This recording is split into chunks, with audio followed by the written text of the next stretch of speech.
ਸਤਿ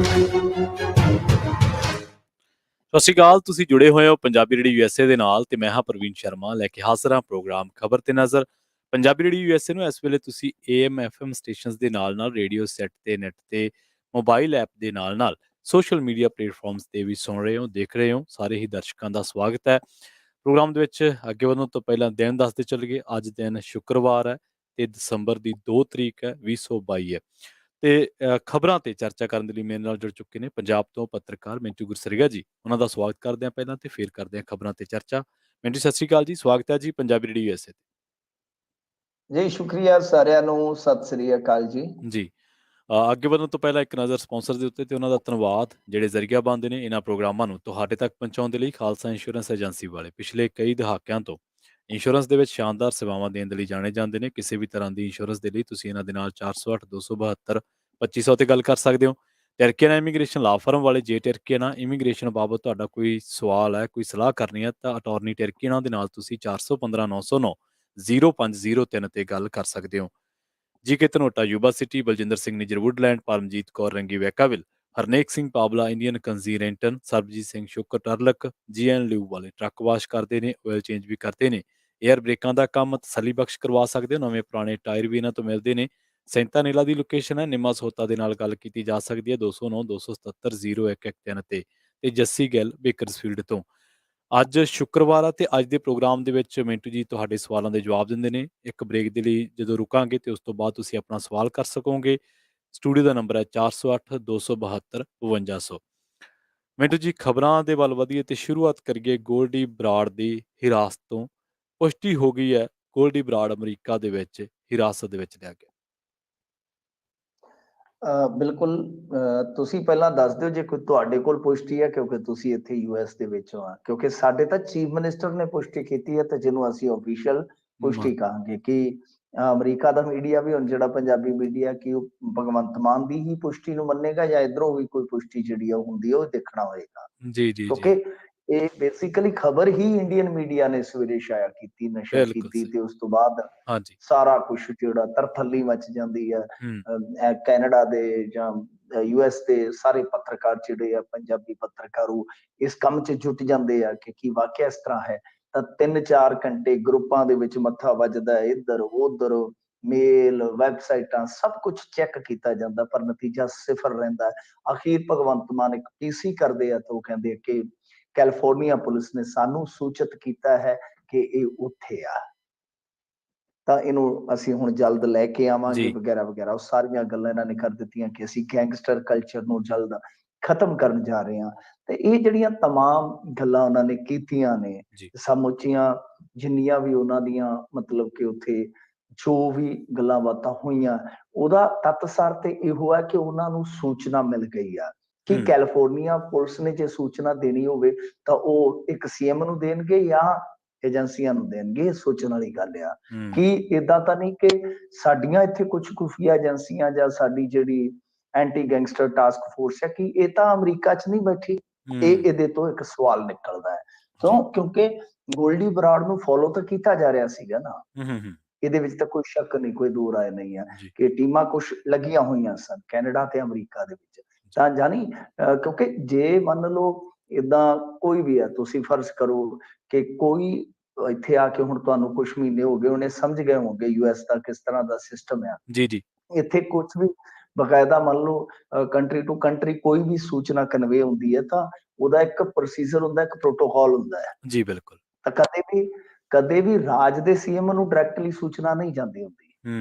ਤਾਂ ਮੈਂ ਕਹਿ ਰਿਹਾ ਕਿ ਕੀ ਸਾਡੇ ਇੱਥੇ ਖੁਫੀਆ ਜਿਹੜੇ ਅਧਿਕਾਰੀ ਹੈ ਉਹ ਇੱਥੇ ਕੰਮ ਕਰ ਰਹੇ ਸਨ, ਜਾਂ ਤਾਂ ਉਹਨਾਂ ਨੇ ਸੂਚਨਾ ਦੇ ਦਿੱਤੀ ਹੈ ਤੇ ਜਾਂ ਭਾਰਤ ਸਰਕਾਰ ਦੇ ਥਰੂ ਫਿਰ ਇਹਨਾਂ ਕੋਲ ਸੂਚਨਾ ਪਹੁੰਚ ਗਈ ਹੈ। ਭਾਰਤ ਸਰਕਾਰ ਦੇ ਥਰੂ ਮਾਨੇ ਕਿ ਉਹ NIA ਹੋ ਸਕਦੀ ਹੈ ਜਾਂ ਕੋਈ ਵੀ ਏਜੰਸੀ ਹੋ ਸਕਦੀ ਜਿਨ੍ਹਾਂ ਨੇ ਇਹਨਾਂ ਨੂੰ ਦੱਸਤਾ ਹੋਵੇ, ਕਿਉਂਕਿ FIR ਇੱਥੇ ਦਰਜ ਹੈ ਨਾ। ਰੈੱਡ ਕਾਰਨਰ ਨੋਟਿਸ ਇੱਥੋਂ ਜਾਰੀ ਹੋਏ ਆ। ਇੱਥੋਂ, ਹਾਂਜੀ। ਸੋ ਇਸ ਕਰਕੇ ਹੁਣ ਦੇਖੋ, ਬਾਕੀ ਉਸ ਤੋਂ ਬਾਅਦ ਤਾਂ ਫਿਰ ਬੜੇ ਦਾਅਵੇ ਆ ਗਏ ਕਿ ਜੀ ਸਾਨੂੰ ਪਤਾ ਸੀ, ਸਾਨੂੰ ਪਤਾ, ਜਿਵੇਂ ਮੀਡੀਆ ਕਰਦਾ ਹੁੰਦਾ ਹੈ ਕਿ ਏਦਾਂ ਹੋ ਜਾਣਾ ਸੀ, ਏਦਾਂ ਹੋ ਜਾਣਾ ਸੀਗਾ। ਪਰ ਪਹਿਲਾਂ ਕੱਖ ਵੀ ਕਿਸੇ ਨੂੰ ਪਤਾ ਨਹੀਂ ਸੀ। ਇਹ ਅੱਜ ਹੀ ਖਬਰ ਨਿਕਲੀ ਹੈ ਤੇ ਅੱਜ ਹੀ ਇਹਦੀ ਪੁਸ਼ਟੀ ਹੋਈ ਆ। ਕੋਈ ਬਾਕੀ ਜਾਣਕਾਰੀ ਤੁਹਾਡੇ ਕੋਲ ਆ ਤਾਂ ਉਹ ਤੁਸੀਂ ਦੱਸ ਦੇਣਾ। ਪਰ ਮੈਨੂੰ ਲੱਗਦਾ ਕਿ ਹਾਲੇ ਤਾਂ ਗ੍ਰਿਫਤਾਰੀ ਦੀ ਵੀ ਗੱਲ ਨਹੀਂ ਹੋ ਰਹੀ ਕਿਤੇ, ਇਹ ਤਾਂ ਸਿਰਫ ਡਿਟੇਨ ਸ਼ਬਦ ਹੈ ਤੇ ਜਿਹਨੂੰ ਕਈ ਵਾਰ ਪੱਤਰਕਾਰ ਕਨਫਿਊਜ਼ ਕਰਕੇ ਗ੍ਰਿਫਤਾਰ ਕਹਿ ਜਾਂਦੇ, ਕਈ ਵਾਰ ਜੀ ਹਿਰਾਸਤ 'ਚ। ਤਾਂ ਹਾਂ ਹਾਲੇ ਇੱਕ ਇੱਥੇ ਕਾਨੂੰਨੀ ਲੜਾਈ ਲੜੀ ਜਾਏਗੀ। ਇੱਥੋਂ ਅਮਰੀਕਾ 'ਚੋਂ ਏਡੀ ਆਸਾਨੀ ਦੇ ਨਾਲ ਕੋਈ ਬੰਦਾ ਇਹ ਨਹੀਂ ਹੈ ਕਿ ਕਾਲਰ ਤੋਂ ਫੜਿਆ ਤੇ ਉਹਨੂੰ ਧੂ ਕੇ ਜਹਾਜ਼ ਦੇ ਵਿੱਚ ਸੁੱਟਿਆ ਤੇ ਜਾ ਕੇ ਦਿੱਲੀ ਉਤਾਰ ਲਿਆ। ਹੂੰ ਇੱਥੇ ਕਾਫੀ ਇੱਕ ਕਾਨੂੰਨੀ ਝਗੜੇ ਦੇ ਰਸਤੇ ਖੁੱਲਦੇ ਨੇ।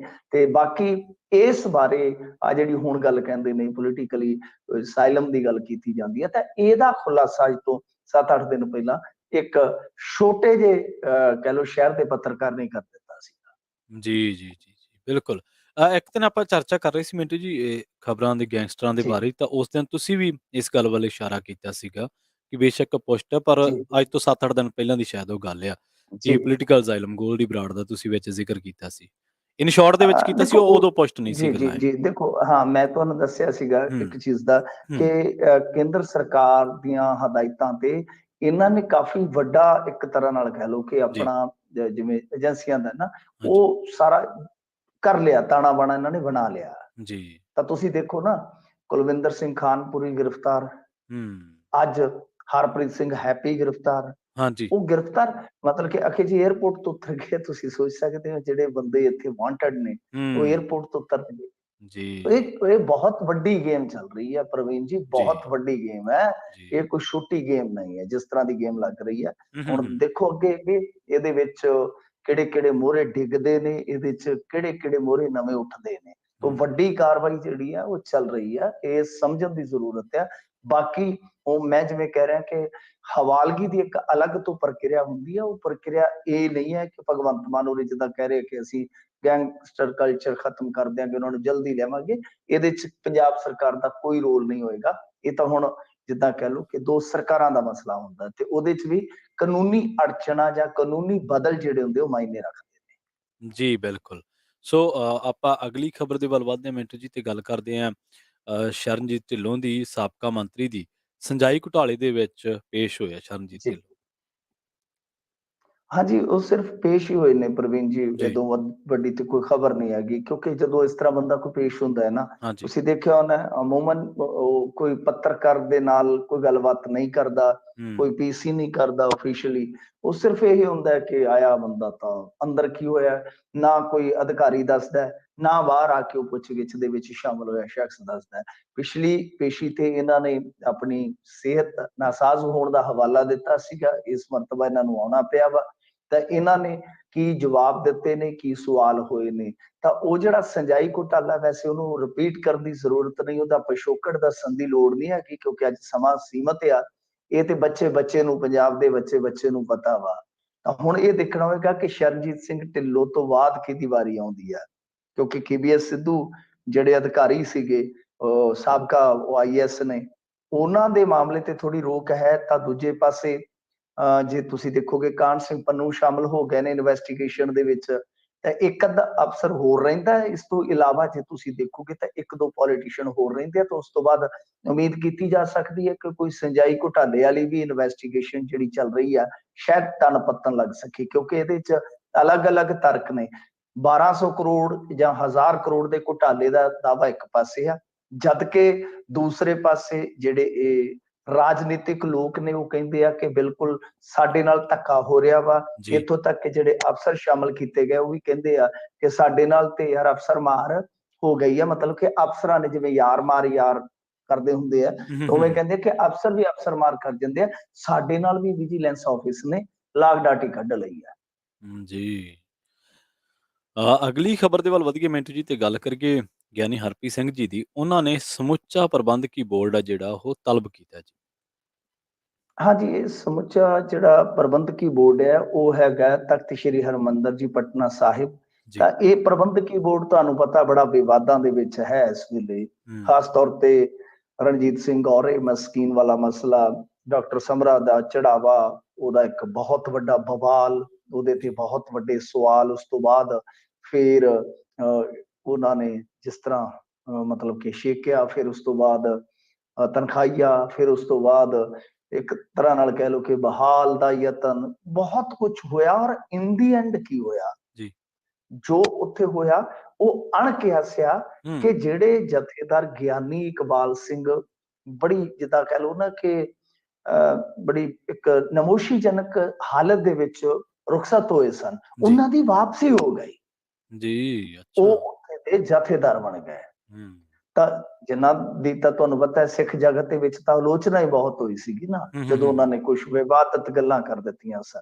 ਹੂੰ ਤਾਂ ਉਸ ਤੋਂ ਬਾਅਦ ਫਿਰ ਇਹ ਮਾਮਲਾ ਜਿਹੜਾ ਉਹ ਹੁਣ ਇੰਨਾ ਜ਼ਿਆਦਾ ਭਖ ਗਿਆ ਕਿ ਅਖੀਰ ਜਥੇਦਾਰ ਗਿਆਨੀ ਹਰਪ੍ਰੀਤ ਸਿੰਘ ਜੀ ਨੇ ਆਦੇਸ਼ ਜਾਰੀ ਕਰਕੇ ਸਮੁੱਚੇ ਪ੍ਰਬੰਧਕੀ ਬੋਰਡ ਨੂੰ 6 ਦਸੰਬਰ ਨੂੰ ਦੁਪਹਿਰ 12 ਵਜੇ ਤਲਬ ਕਰ ਲਿਆ ਸ੍ਰੀ ਅਕਾਲ ਤਖਤ ਸਾਹਿਬ ਤੇ। ਜੀ ਤਾਂ ਉਦੋਂ ਤੱਕ ਗਿਆਨੀ ਬਲਦੇਵ ਸਿੰਘ ਜੀ ਨੂੰ ਇਹਨਾਂ ਨੇ ਜਥੇਦਾਰ ਦੀਆਂ ਸੇਵਾਵਾਂ ਜਿਹੜੀਆਂ ਸੌਂਪ ਦਿੱਤੀਆਂ, ਤੇ ਬਾਕੀ ਜਿਹੜੇ ਹੈਗੇ ਆ ਜਿੱਦਾਂ ਰਣਜੀਤ ਸਿੰਘ, ਗੌਰੇ ਮਸਕੀਨ ਤੇ ਹੂੰ ਇਕਬਾਲ ਸਿੰਘ, ਇਹਨਾਂ ਨੂੰ ਕਿਹਾ ਕਿ ਤੁਸੀਂ ਕੰਪਲੈਕਸ ਦੇ ਵਿੱਚ ਕੋਈ ਸੇਵਾ ਨਹੀਂ ਨਿਭਾਉਣੀ। ਤਾਂ ਤੁਸੀਂ ਸੋਚ ਸਕਦੇ ਹੋ ਕਿ ਕਿਸ ਹਾਲਤ ਦੇ ਵਿੱਚ ਹੈ ਜੀ ਉੱਥੇ ਇਹ ਜੋ ਪੰਥਕ ਰਾਜਨੀਤੀ ਚੱਲ ਰਹੀ ਆ, ਯਾਨੀ ਪੰਥਕ ਰਾਜਨੀਤੀ ਵੀ ਨਾ ਕਹੀਏ, ਪੰਥਕ ਰਾਜਨੀਤੀ ਤੇ ਇੱਕ ਬੜਾ ਵਧੀਆ ਸ਼ਬਦ ਆ ਜਾਏਗਾ ਉੱਥੇ। ਖੁਦ ਕਿਹਾ ਹੈ, ਹੂੰ ਹੂੰ ਇਹ ਗਿਆਨੀ ਜੀ ਨੇ ਖੁਦ ਕਿਹਾ ਕਿ ਜੀ ਤੁਸੀਂ ਅਹੁਦੇਦਾਰੀਆਂ ਲਈ ਉੱਥੇ ਆਪ ਹੁਦਰੀਆਂ ਕਰ ਰਹੇ ਹੋ। ਹੂੰ ਤੇ ਬਈ ਗੱਲ ਇਹ ਆ ਕਿ ਗਾਂ ਦਿਹਾੜੇ ਆ ਰਹੇ ਨੇ, ਗੁਰੂ ਜੀ ਸਾਹਿਬ ਦਾ ਦਿਹਾੜਾ ਆ ਰਿਹਾ, ਤੁਹਾਨੂੰ ਹਾਂਜੀ ਪਤਾ ਹੀ ਹੈ, ਪ੍ਰਕਾਸ਼ ਦਿਹਾੜਾ ਆ ਰਿਹਾ ਨਾ, ਦਸਮ ਪਾਤਸ਼ਾਹ ਦਾ। ਹੂੰ ਤਾਂ ਉਹ ਕਹਿੰਦੇ ਆ ਕਿ ਸੰਗਤ ਨੇ ਆਉਣਾ, ਤੁਸੀਂ ਕਰ ਕੀ ਰਹੇ ਹੋ?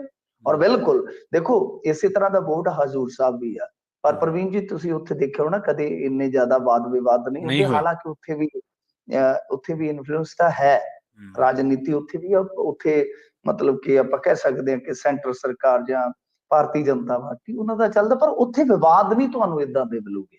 ਜੀ ਤਾਂ ਇੱਥੇ ਤੇ ਜੇ ਮੈਂ ਤੁਹਾਨੂੰ, ਵੈਸੇ ਤੁਸੀਂ ਸੁਣਿਆ ਹੀ ਹੈ, ਇੱਕ ਵਾਰੀ ਗਿਆਨੀ ਇਕਬਾਲ ਸਿੰਘ ਜੀ ਤੇ ਗੱਲ ਹਾਂਜੀ ਕੀਤੀ ਸੀ ਆਪਾਂ ਕਿ ਇਹਨਾਂ ਦੇ ਕੀਤੀ ਤੇ ਸੀ ਇੰਨੇ ਵਿਵਾਦ ਨੇ ਕਿ 15 ਮਿੰਟ ਵਿਵਾਦ ਮੁੱਕਦੇ ਹੀ ਨਹੀਂ ਜੇ ਆਪਾਂ ਗਿਣ ਵੀ ਲੱਗ ਜਾਈਏ। ਹੂੰ ਤੋ ਇਹ ਆ ਕਿ ਇੱਥੋਂ ਵਿਵਾਦ ਇਹ ਤਾਂ ਇੱਕ ਵਾਰੀ ਮਤਲਬ ਕਿ ਸਮਾਗਮ ਮਨਾਉਂਦੇ ਕਿਰਪਾਨੋ ਕਿਰਪਾਨੀ ਹੋ ਗਏ ਕੇ ਸੀਗੇ ਤੇ ਮਤਲਬ ਕਿ ਖੁੱਲੇ ਕੇਸਾਂ ਦੇ ਨਾਲ ਠਾਣੇ ਗਏ ਸਨ। ਹੂੰ ਇਹ ਉੱਥੇ ਸੂਰਤ ਹਾਲ ਆ। ਸੋ ਇਸੇ ਕਰਕੇ ਇੱਕ ਵਾਰੀ ਇਹਨਾਂ ਨੂੰ ਸਾਰਿਆਂ ਨੂੰ ਤਲਬ ਕੀਤਾ ਗਿਆ, ਤੇ ਮੇਰੇ ਖਿਆਲ ਦੇ ਨਾਲ ਬਿਲਕੁਲ ਚਲੋ ਜੋ ਵੀ ਧਾਰਮਿਕ ਪਰੰਪਰਾ ਦੇ ਮੁਤਾਬਕ ਹੁੰਦਾ ਉਹ ਤਾਂ ਕਰਨਾ, ਜੀ ਪਰੰਤੂ ਇਹਨਾਂ ਨੂੰ ਸਮਝਾਉਣਾ ਚਾਹੀਦਾ ਕਿ ਇੱਥੇ ਇਹੋ ਜਿਹੇ ਜਿੱਥੇ ਆਪਾਂ ਕਹਿ ਲਈਏ ਕਿ ਆਪਾਂ ਦੇਖਦੇ ਹਾਂ ਕਿ ਸਿੱਖ ਜਗਤ ਦੇ ਹਮੇਸ਼ਾ ਹਿਰਦੇ ਜਿਹੜੇ ਆ ਉਹ ਝੁਕੇ ਰਹਿੰਦੇ ਨੇ ਉਸ ਜਗ੍ਹਾ ਤੇ, ਜੀ ਪਟਨਾ ਸਾਹਿਬ ਤੇ।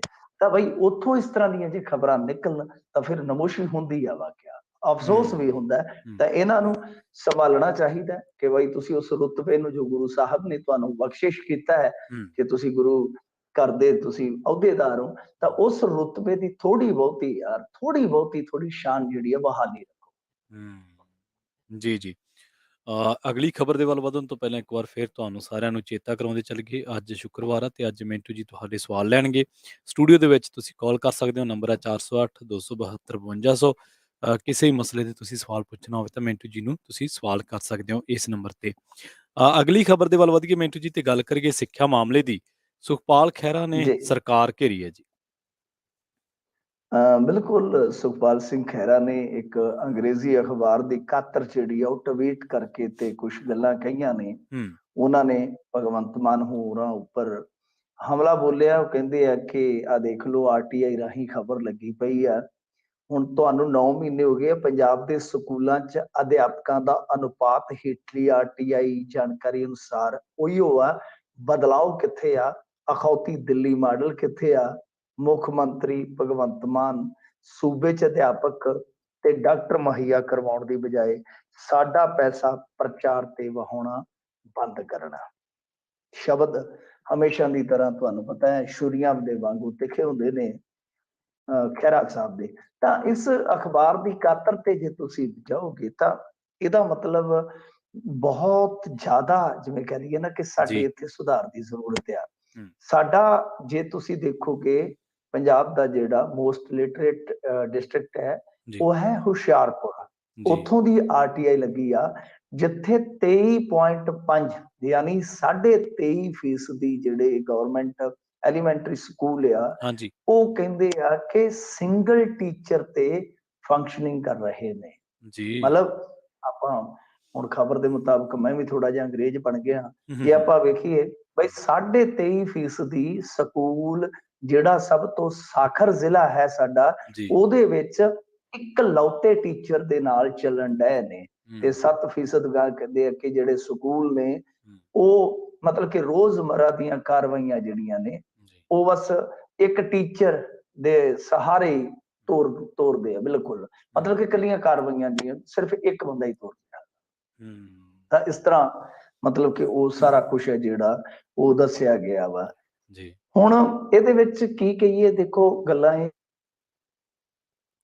ਜੀ ਆਦਮੀ ਪਾਰਟੀ ਵਾਲੇ ਥੋੜਾ ਗੁੱਸਾ ਕਰਦੇ ਨੇ, ਗਿਲਾ ਕਰਦੇ ਨੇ। ਮੇਰੇ ਨਾਲ ਤਾਂ ਉਹਨਾਂ ਦਾ ਪ੍ਰੇਮ ਪਿਆਰ ਹੀ ਬਹੁਤ ਜ਼ਿਆਦਾ ਹੈ, ਹੂੰ ਕਿਉਂਕਿ ਉਹਨਾਂ ਹੈਗਾ ਨੂੰ ਲੱਗਦਾ ਹੈ ਕਿ ਬਈ ਹੂੰ ਇਹ ਹੂੰ ਕਾਹਤੋਂ ਥੋੜਾ ਜਿਹੀਆਂ ਹੂੰ ਵਜ੍ਹਾ ਦੀਆਂ ਉਤਲੀਆਂ ਇੱਟਲੀਆਂ ਮਾਰਦੇ। ਪਰ ਗੱਲ ਇਹ ਹੈ ਕਿ ਤੁਸੀਂ ਇੱਧਰਲੇ ਪਾਸੇ ਤੇ ਸੁਧਾਰ ਕਰੋ ਨਾ। ਤੁਹਾਡੇ ਮੂਲ ਵਾਅਦੇ, ਤੁਹਾਡੀਆਂ ਜਿਹੜੀਆਂ ਮੁੱਢਲੀਆਂ ਗਰੰਟੀਆਂ ਸੀ ਉਹ ਇਹੀ ਸੀਗੀਆਂ। ਜੀ ਜੀ ਨਾ ਤਾਂ ਦੇਖੋ, ਚਲੋ ਸਿਹਤ ਦੇ ਮਾਮਲੇ 'ਚ ਆਪਾਂ ਦੇਖ ਸਕਦੇ ਹਾਂ ਹੂੰ ਹੂੰ ਕਿ ਬਈ ਠੀਕ ਆ, ਕਲੀਨਿਕਾਂ ਖੁੱਲੀਆਂ ਨੇ, ਫਾਇਦਾ ਵੀ ਹੋ ਰਿਹਾ ਲੋਕਾਂ ਨੂੰ, ਨੋ ਡਾਊਟ। ਹੂੰ ਪਰ ਜਿਹੜਾ ਆਪਾਂ ਇੱਕ ਰੈਵੋਲੂਸ਼ਨਰੀ ਨਤੀਜਾ ਭਾਲਦੇ ਹਾਂ ਕਿਸੇ ਸੈਕਟਰ 'ਚ, ਉਹ ਤੇ ਨਹੀਂ ਨਾ ਆਇਆ ਹਾਲੇ। ਹੂੰ ਹੂੰ ਤਾਂ ਸਿਹਤ ਮਹਿਕਮੇ ਨੂੰ ਵੀ ਸੁਧਾਰਨ ਦੀ ਜ਼ਰੂਰਤ ਹੈ, ਔਰ ਸਿੱਖਿਆ ਮਹਿਕਮਾ, ਔਰ ਇਹ ਤੇ ਬੇਸਿਕ ਚੀਜ਼ਾਂ ਨੇ ਨਾ ਪ੍ਰਵੀਨ ਜੀ। ਜੀ ਬਿਲਕੁਲ ਅਸੀਂ ਇਹ ਨਹੀਂ ਕਹਿ ਰਹੇ ਕਿ ਰਾਤੋਂ ਰਾਤ ਤੁਸੀਂ ਹਜ਼ਾਰਾਂ ਸਕੂਲ ਖੋਲਦੇ ਹੋ, ਹੂੰ ਕਾਲਜ ਖੋਲਦੇ ਹੋ। ਜੀ ਸਾਨੂੰ ਜੀ ਵੀ ਪਤਾ ਹੈ ਐਸਾ ਸੰਭਵ ਨਹੀਂ ਹੁੰਦਾ, ਹੂੰ ਗੋਡੇ ਗੋਡੇ ਜਿੱਥੇ ਕਰਜ਼ਾ ਚੜਿਆ ਹੋਵੇ। ਪਰ ਘੱਟੋ ਘੱਟ ਬੇਸਿਕ ਚੀਜ਼ਾਂ, ਅਨੁਪਾਤ ਤੇ ਠੀਕ ਕਰੋ ਨਾ। ਟੀਚਰ ਆਪਣੇ ਕੋਲ ਬਹੁਤ ਨੇ, ਹੂੰ ਹੂੰ ਐਸੀ ਨਹੀਂ ਗੱਲ ਕਿ ਟੀਚਰ ਥੋੜੇ ਆ। ਟੀਚਰ ਤੇ ਸਾਡੇ ਸੜਕਾਂ ਤੇ ਬੈਠੇ ਹੋਏ ਨੇ ਵਿਚਾਰੇ, ਤੰਬੂ ਗੱਡ ਕੇ ਸਾਨੂੰ ਕਰੋ ਭਰਤੀ। ਜੀ ਤਾਂ ਗੱਲ ਇਹ ਹੈ ਕਿ ਟੀਚਰ ਵੈਸੇ ਵੀ ਜਿਹੜੇ ਸਾਡੇ ਸੇਵਾਵਾਂ ਨਿਭਾ ਰਹੇ ਨੇ ਵਾਧੂ ਨੇ, ਪਰ ਜੀ ਰੌਲਾ ਅਨੁਪਾਤ ਦਾ ਹੈ। ਜੀ ਇਹ ਲੰਮਾ ਚੌੜਾ ਵਿਸ਼ਾ ਹੈ ਕਿ ਹੂੰ ਅਨੁਪਾਤ ਦਾ ਮਤਲਬ ਕਿ 100 ਬੱਚੇ ਪਿੱਛੇ ਜਾਂ 10 ਬੱਚੇ ਪਿੱਛੇ ਜਿੰਨੇ ਟੀਚਰ ਹੋਣੇ ਚਾਹੀਦੇ ਆ, ਜੇ ਉਹਨਾਂ ਨੂੰ ਵੰਡਵੇਂ ਰੂਪ ਚ ਸਹੀ ਅਨੁਪਾਤਕ ਢੰਗ ਦੇ ਨਾਲ ਲੈ ਆਓਗੇ ਹੂੰ ਤਾਂ ਹੂੰ ਉਹ ਪੂਰੇ ਆ ਜਾਣਗੇ। ਪਰ ਅਨੁਪਾਤ ਹੀ ਸਹੀ ਨਹੀਂ ਹੈ ਨਾ। ਹੂੰ ਹੁਣ ਹੁਸ਼ਿਆਰਪੁਰ ਜ਼ਿਲ੍ਹੇ ਦੇ ਵਿੱਚ ਮੰਨ ਲਓ ਇਹ ਕਿਉਂ ਗੜਬੜ ਹੋਈ, ਇੱਕ ਵੱਖਰਾ ਵਿਸ਼ਾ ਹੋ ਸਕਦਾ ਹੈ, ਉੱਥੇ ਜੀ ਕੋਈ ਜੀ ਹੋਰ ਕਾਰਨ ਵੀ ਰਹੇ ਹੋਣ। ਪਰ ਇਹ ਅਨੁਪਾਤ ਇੱਕ ਬਹੁਤ ਵੱਡੀ ਸਮੱਸਿਆ, ਕਿ ਸਹੀ ਅਨੁਪਾਤ ਦੇ ਹਿਸਾਬ ਨਾਲ ਨਿਯੁਕਤੀਆਂ ਕਰ ਲਓ ਹੂੰ ਤੇ ਉਹ ਮਸਲਾ ਤੁਹਾਡਾ ਹੱਲ ਹੋ ਜਾਏਗਾ। ਜੀ ਜੀ ਬਿਲਕੁਲ। ਮਿੰਟੂ ਜੀ, ਤੁਹਾਡੇ ਯਾਦ ਹੋਣਾ ਇੱਕ ਵਾਰੀ ਖਬਰ ਤੁਸੀਂ ਸਾਂਝੀ ਕੀਤੀ ਸੀ ਆਪਾਂ, ਤੇ ਉਹਦੇ 'ਚ ਇਹ ਸੀਗਾ ਵੀ ਟੀਚਰ ਜਿਹੜੇ ਆ ਵਿਚਾਰੇ ਉਹ ਦੂਰ ਦੁਰਾਡੇ ਇਲਾਕਿਆਂ ਦੇ ਵਿੱਚ ਕਈ ਵਾਰੀ ਤੈਨਾਤ ਵੀ ਕਰ ਦਿੱਤੇ ਜਾਂਦੇ। ਜਲਾਲਾਬਾਦ ਦੇ ਵਿੱਚ ਇੱਕ ਬੜਾ ਦਰਦਨਾਕ ਹਾਦਸਾ ਜੀ, ਵਾਪਰਿਆ ਸੀ। ਉਹ ਸਵੇਰੇ ਧੁੰਦ ਦੇ ਵਿੱਚ ਡਿਊਟੀ ਤੇ ਜਾ ਰਹੇ ਸੀ ਟੀਚਰ। ਅਬੋਹਰ ਤੋਂ ਜਾ ਰਹੇ ਸਨ, ਅਬੋਹਰ ਤੋਂ, ਅਬੋਹਰ ਸੌਰੀ। ਵਾਲੀ ਸਾਈਡ ਤੋਂ ਜਾ ਰਹੇ ਸਨ। ਹਾਂਜੀ FF ਰੋਡ ਤੇ ਉਹ ਹਾਦਸਾ ਹੋਇਆ ਸੀਗਾ। ਹਾਂਜੀ ਧੁੰਦ 'ਚ ਬੱਸ ਟਕਰਾ ਗਈ ਸੀਗੀ। ਤਾਂ ਹੂੰ ਉਹੀ ਹੈ ਨਾ ਕਿ ਟੀਚਰਾਂ ਦੀ ਨਿਯੁਕਤੀ, ਮੇਰਾ ਮੰਨਣਾ ਇਹ ਹੈ ਕਿ ਅੱਜ ਦੇ ਦੌਰ ਦੇ ਵਿੱਚ ਹੂੰ ਜੇ 40-50 ਕਿਲੋਮੀਟਰ ਦੇ ਦਾਇਰੇ 'ਚ ਕਰ ਦਿੱਤੀ ਜਾਵੇ ਤੇ ਬਿਹਤਰ ਹੈ, ਕਿਉਂਕਿ ਜੀ ਗੱਡੀ ਦਾ ਪ੍ਰਬੰਧ ਹੁੰਦਾ ਜਾਂ ਮੋਟਰਸਾਈਕਲ ਦਾ ਹੁੰਦਾ। ਪਰ ਹੂੰ ਇਸ ਤੋਂ ਵੱਧ ਜੇ ਸਫ਼ਰ ਹੋਏਗਾ ਕਿਸੇ ਵੀ ਟੀਚਰ ਨੂੰ, ਤਾਂ ਉਹ ਮੈਨੂੰ ਨਹੀਂ ਲੱਗਦਾ ਕਿ ਉਹ ਸਹੀ ਢੰਗ ਦੇ ਨਾਲ ਪੜ੍ਹਾਉਣ ਦੇ ਵਿੱਚ ਉਹ ਸਮਰੱਥ ਹੈ। ਜੀ ਕਿਉਂਕਿ ਸਫ਼ਰ ਬੰਦੇ ਨੂੰ ਤੋੜ ਦਿੰਦਾ ਹੈ। ਤੁਸੀਂ ਹੁਣ ਮੰਨ ਲਓ ਕਿ ਮਲੋਟ ਤੋਂ ਮੁਕਤਸਰ ਰੋਡ ਵਾਲੀ ਹਾਂਜੀ ਸੜਕ ਸੜਕ ਤੇ ਕਿਸੇ ਨੂੰ ਪਾ ਦਈਏ, ਹੂੰ ਆਪਣੇ NRI ਭੈਣ ਭਾਈ ਨੂੰ ਕਿਸੇ ਨੂੰ ਦਿਖਾ ਦਈਏ, ਤਾਂ ਉਹ ਅੱਧੇ ਘੰਟੇ ਦਾ, ਪੌਣੇ ਘੰਟੇ ਦਾ ਸਫ਼ਰ ਹੈ ਨਾ ਜਿਹੜਾ, ਜੀ ਉਹ ਉਹਨਾਂ ਨੂੰ ਇੰਨਾ ਤੋੜ ਦੇਗਾ ਜਿੱਦਾਂ 8 ਘੰਟੇ ਜਹਾਜ਼ 'ਚ ਬੈਠ ਕੇ ਆਏ ਹੋਣ। ਹੂੰ ਬਿਲਕੁਲ ਕੁਛ ਸਾਡਾ ਸਫ਼ਰ ਵੀ ਇਸ ਤਰ੍ਹਾਂ ਦਾ ਹੁੰਦਾ ਹੈ ਨਾ ਜੀ ਜੀ ਪ੍ਰਵੀਨ ਜੀ। ਜੀ ਸਫ਼ਰ ਬੰਦੇ ਨੂੰ ਫਿਰ ਸਟ੍ਰੈਸ ਦਿੰਦਾ ਹੈ। ਤਾਂ ਹੂੰ ਉਹ ਇਹਨਾਂ, ਜੇ ਸਾਡਾ ਅਧਿਆਪਕ ਹੀ ਥੱਕ ਗਿਆ ਤਾਂ ਫਿਰ ਬੱਚੇ ਦਾ ਕੀ ਬਣੇਗਾ। ਹੂੰ ਬਿਲਕੁਲ ਬਿਲਕੁਲ। ਮੁਕਤਸਰ ਮਲੋਟ ਰੋਡ ਮਿੰਟੂ ਜੀ ਟੁੱਟੀ ਤਾਂ ਹੈ, ਮੈਨੂੰ ਤਾਂ ਸਾਰੇ ਦਰਖਤ ਵੀ ਯਾਦ ਆ ਉਹਦੇ ਤੇ, ਕਿਹੜਾ ਕਿਹੜਾ ਰੁੱਖ ਕਿੱਥੇ ਕਿੱਥੇ ਆਉਂਦਾ ਹੈ। ਜੀ ਬਸ ਉਹ ਪੱਟਦੇ ਨੇ ਤੁਹਾਡੇ ਅੱਛਾ ਆਉਂਦਿਆਂ ਨੂੰ ਬਿਲਕੁਲ ਪੱਟੇ ਹੋਣਗੇ। ਜੀ ਜੀ ਠੀਕ ਹੈ। ਤਿਆਰੀ ਹੈ, ਉਹਦੇ ਟੈਂਡਰ ਹੋ ਚੁੱਕੇ ਨੇ ਉਹਦੇ। ਚਲੋ ਠੀਕ ਹੈ, ਫਿਰ ਤਾਂ ਆਪਣੇ ਇਲਾਕੇ ਨੂੰ ਬਹੁਤ ਰਾਹਤ ਮਿਲੂਗੀ। ਬਹੁਤ ਪਿੰਡ, ਬਹੁਤ ਲੋਕ ਆਵਾਜ਼ਾਰ ਨੇ, ਕਿਉਂਕਿ ਉਧਰੋਂ ਲੋਕ ਜਿਨ੍ਹਾਂ ਨੇ ਗੰਗਾ ਨਗਰ ਜਾਣਾ ਉਹਨਾਂ ਦਾ ਔਖਾ ਹੈ। ਇਧਰੋਂ ਜਿਨ੍ਹਾਂ ਨੇ ਹਾਂਜੀ, ਉਹ ਹਾਂ 2-3 ਸਟੇਟਾਂ ਨੂੰ ਜੋੜਦੀ ਹੈ ਉਹ ਜੋੜਦੀ ਸੜਕ ਹੈ ਤੇ, ਗਾਂ ਬਿਲਕੁਲ। ਅੰਮ੍ਰਿਤਸਰ ਏਰੀਏ ਤੱਕ ਨੂੰ ਲੈ ਜਾਂਦੀ ਹੈ। ਜੀ ਬਿਲਕੁਲ। ਅਗਲੀ ਖਬਰ ਦੇ ਵੱਲ ਵਧੀਏ ਮਿੰਟੂ ਜੀ, ਤੇ ਗੱਲ ਕਰੀਏ ਸਾਬਕਾ ਮੰਤਰੀ ਆਸ਼ੂ ਦੀ। ਨਿੱਜੀ ਸਹਾਇਕ ਦੀ ਅਗਾਊਂ ਜ਼ਮਾਨਤ ਅਰਜ਼ੀ ਵੀ ਸੁਪਰੀਮ ਕੋਰਟ ਨੇ ਰੱਦ ਕਰ ਦਿੱਤੀ ਹੈ ਜੀ। ਦੇਖੋ, ਇੰਦੀ ਗਿਆ ਸੀਗਾ ਸੁਪਰੀਮ ਕੋਰਟ ਦੇ ਵਿੱਚ, ਤਾਂ ਇੰਦੀ ਨੂੰ ਨਾ ਕਰ ਦਿੱਤੀ ਆ। ਜੀ ਤਾਂ ਇਹਦਾ ਮਤਲਬ ਇਹ ਹੈ ਕਿ ਸੁਪਰੀਮ ਕੋਰਟ ਨੇ ਵੀ ਕੇਸ ਦੀ ਡੂੰਘਾਈ ਦੇਖੀ ਹੈ, ਕੇਸ ਦੀ ਗੰਭੀਰਤਾ ਦੇਖੀ ਹੈ। ਨਹੀਂ ਤਾਂ ਇਹੋ ਜਿਹੇ ਕੇਸ ਜਦੋਂ ਸੁਪਰੀਮ ਕੋਰਟ 'ਚ ਸੁਣਵਾਈ ਤੇ ਲੱਗ ਜਾਣ, ਤੇ ਬਹੁਤ ਉਮੀਦ ਹੁੰਦੀ ਆ ਕਿ ਇੱਕ ਵਾਰੀ ਕੋਈ ਨਾ ਕੋਈ ਰਾਹਤ ਮਿਲ ਜਾਂਦੀ ਮਿਲ ਹੈ। ਜਾਂਦੀ ਜੀ ਆਰਜ਼ੀ ਸਹੀ, ਰਾਹਤ ਜ਼ਰੂਰ ਮਿਲਦੀ ਆ। ਜੇ ਸੁਪਰੀਮ ਕੋਰਟ ਦੇ ਵਿੱਚ ਸੁਣਵਾਈ ਹੋ ਕੇ ਇਹਨਾਂ ਨੂੰ ਨਾ ਹੋਈ ਆ, ਤਾਂ ਇਹਦਾ ਮਤਲਬ ਤੁਸੀਂ ਸਮਝ ਸਕਦੇ ਹੋ ਕਿ ਕੋਰਟ ਕਚਹਿਰੀਆਂ ਵੀ ਦੇਖ ਰਹੀਆਂ ਨੇ ਕਿ ਮਾਮਲਾ ਗੰਭੀਰ ਹੈ। ਤਾਂ ਇੰਦੀ ਨੂੰ ਅਗਾਊਂ ਕੋਈ ਵੀ ਰਿਹਾਈ ਜਾਂ ਕਹਿ ਲਓ ਕੋਈ ਰਾਹਤ, ਜਿਹੜੀ ਹੈ ਰਿਹਾਈ ਤਾਂ ਕੀ ਹੈ, ਉਹ ਸ਼ਬਦ ਤੇ ਬੇਮਾਇਨੇ ਹੋਏਗਾ, ਜੀ ਜੀ ਰਾਹਤ ਨਹੀਂ ਮਿਲੀ ਹੈ। ਹੂੰ ਤਾਂ ਖੈਰ ਗੱਲ ਇਹ ਹੈ ਕਿ ਇੱਕ ਦੂਸਰਾ ਵੀ ਹੈ, ਮਲਹੋਤਰਾ ਵੀ ਹੈ। ਹੁਣ ਹੂੰ ਬਾਕੀ ਵੱਡੀ ਗੱਲ ਇਹ ਹੈ ਕਿ ਤੁਸੀਂ ਆਪ ਹੀ ਸੋਚ ਸਕਦੇ ਹੋ, ਹੂੰ ਆਪ ਹੀ ਸਮਝ ਸਕਦੇ ਹੋ ਕਿ ਕਿਉਂ ਸੁਪਰੀਮ ਕੋਰਟ ਤੱਕ ਪਹੁੰਚਾਂ ਕੀਤੀਆਂ ਜਾ ਰਹੀਆਂ। ਹੂੰ ਜੇ ਤੁਸੀਂ ਪੱਖ ਸਾਫ਼ ਹੋ ਤਾਂ ਇਨਵੈਸਟੀਗੇਸ਼ਨ ਜੁਆਇਨ ਕਰਦੇ ਉਸ ਟਾਈਮ ਆਪਣੀਆਂ ਸਟੇਟਮੈਂਟਾਂ ਦਰਜ ਕਰਾਉਂਦੇ, ਚਲੋ ਉਹ ਵੀ ਤੁਹਾਡਾ ਅਧਿਕਾਰ ਹੈ, ਜੀ ਤੁਸੀਂ ਸੁਪਰੀਮ ਕੋਰਟ 'ਚ ਚਲੇ ਗਏ, ਹੂੰ ਕੋਈ ਚੱਕਰ ਨਹੀਂ, ਪਰ ਹੁਣ ਕਿੱਥੇ ਜਾਓਗੇ, ਕਿੱਥੇ, ਹੁਣ ਤਾਂ ਬਾਹਰ ਆ ਜਾਓ। ਹੂੰ ਹੁਣ ਤੁਸੀਂ ਆਪਣਾ ਸਾਰਾ ਬਦਲ ਜਿਹੜਾ ਹੈ ਉਹ ਵਰਤ ਲਿਆ ਕਾਨੂੰਨੀ ਤੌਰ ਤੇ, ਤਾਂ ਆਓ। ਤਾਂ ਹੂੰ ਇਸ ਮਾਮਲੇ 'ਚ ਤਾਂ ਆਉਣਾ ਹੀ ਪਏਗਾ ਕਿਉਂਕਿ ਈਡੀ ਇਨਵੋਲਵ ਆ। ਤਾਂ ਇਹ ਕੁਝ ਬੰਦੇ ਨੇ ਜਿਨ੍ਹਾਂ ਨੂੰ ਕਥਿਤ ਤੌਰ ਤੇ ਜੋੜਿਆ ਜਾ ਰਿਹਾ ਇਸ ਮਾਮਲੇ 'ਚ, ਕਿ ਇਹੀ ਬੰਦੇ ਜਿਹੜੇ ਲੈਣ ਦੇਣ ਕਰਦੇ ਸੀ ਤੇ ਇਹਨਾਂ ਦੇ ਜ਼ਰੀਏ ਹੀ ਕੁਝ ਰਕਮਾਂ ਜਿਹੜੀਆਂ ਨੇ ਉਹ ਜਾਂ ਤਾਂ ਬਾਹਰ ਗਈਆਂ ਨੇ ਜਾਂ ਇਨਵੈਸਟ ਹੋਈਆਂ। ਜੀ ਜੀ ਜੀ ਸੋ ਅਗਲੀ ਖਬਰ ਦੇ ਵੱਲ ਵਧੀਏ ਤੇ ਉਸ ਤੋਂ ਪਹਿਲਾਂ ਅਗਲੀ ਖਬਰ ਦੇ ਵੱਲ ਵਧਣ ਤੋਂ ਪਹਿਲਾਂ ਦੱਸਦੇ ਚੱਲੀਏ ਕਿ ਅੱਜ ਸ਼ੁੱਕਰਵਾਰ ਹੈ, ਕੁਝ ਕਾਲਰ ਸਾਡੇ ਨਾਲ ਜੁੜ ਚੁੱਕੇ ਨੇ ਤੇ ਉਹ ਪਲੀਜ਼ ਵੇਟ ਕਰ ਲੈਣ, ਕਿਰਪਾ ਕਰਕੇ ਇੰਤਜ਼ਾਰ ਕਰਨ। ਬ੍ਰੇਕ ਤੋਂ ਬਾਅਦ ਆਪਾਂ ਉਹਨਾਂ ਦੇ ਸਵਾਲ ਲਵਾਂਗੇ ਤੇ ਜੇਕਰ ਤੁਸੀਂ ਵੀ ਸਵਾਲ ਕਰਨਾ ਤਾਂ 408 272 5200 ਸਟੂਡੀਓ ਦਾ ਨੰਬਰ ਹੈ, ਆਪਣਾ ਸਵਾਲ ਜੀ ਕਰ ਜੀ, ਸਕਦੇ ਹੋ। ਮਿੰਟੂ ਜੀ ਕੋਈ ਨਹੀਂ, ਪਾਕਿਸਤਾਨ ਆਪਾਂ ਕਾਲੀ ਨਾਲ ਨਿਬੇੜ ਦਿੰਨੇ, ਇੰਤਜ਼ਾਰ ਨਹੀਂ ਜੀ ਜੀ ਕਰਵਾਉਂਦੇ ਬਹੁਤ।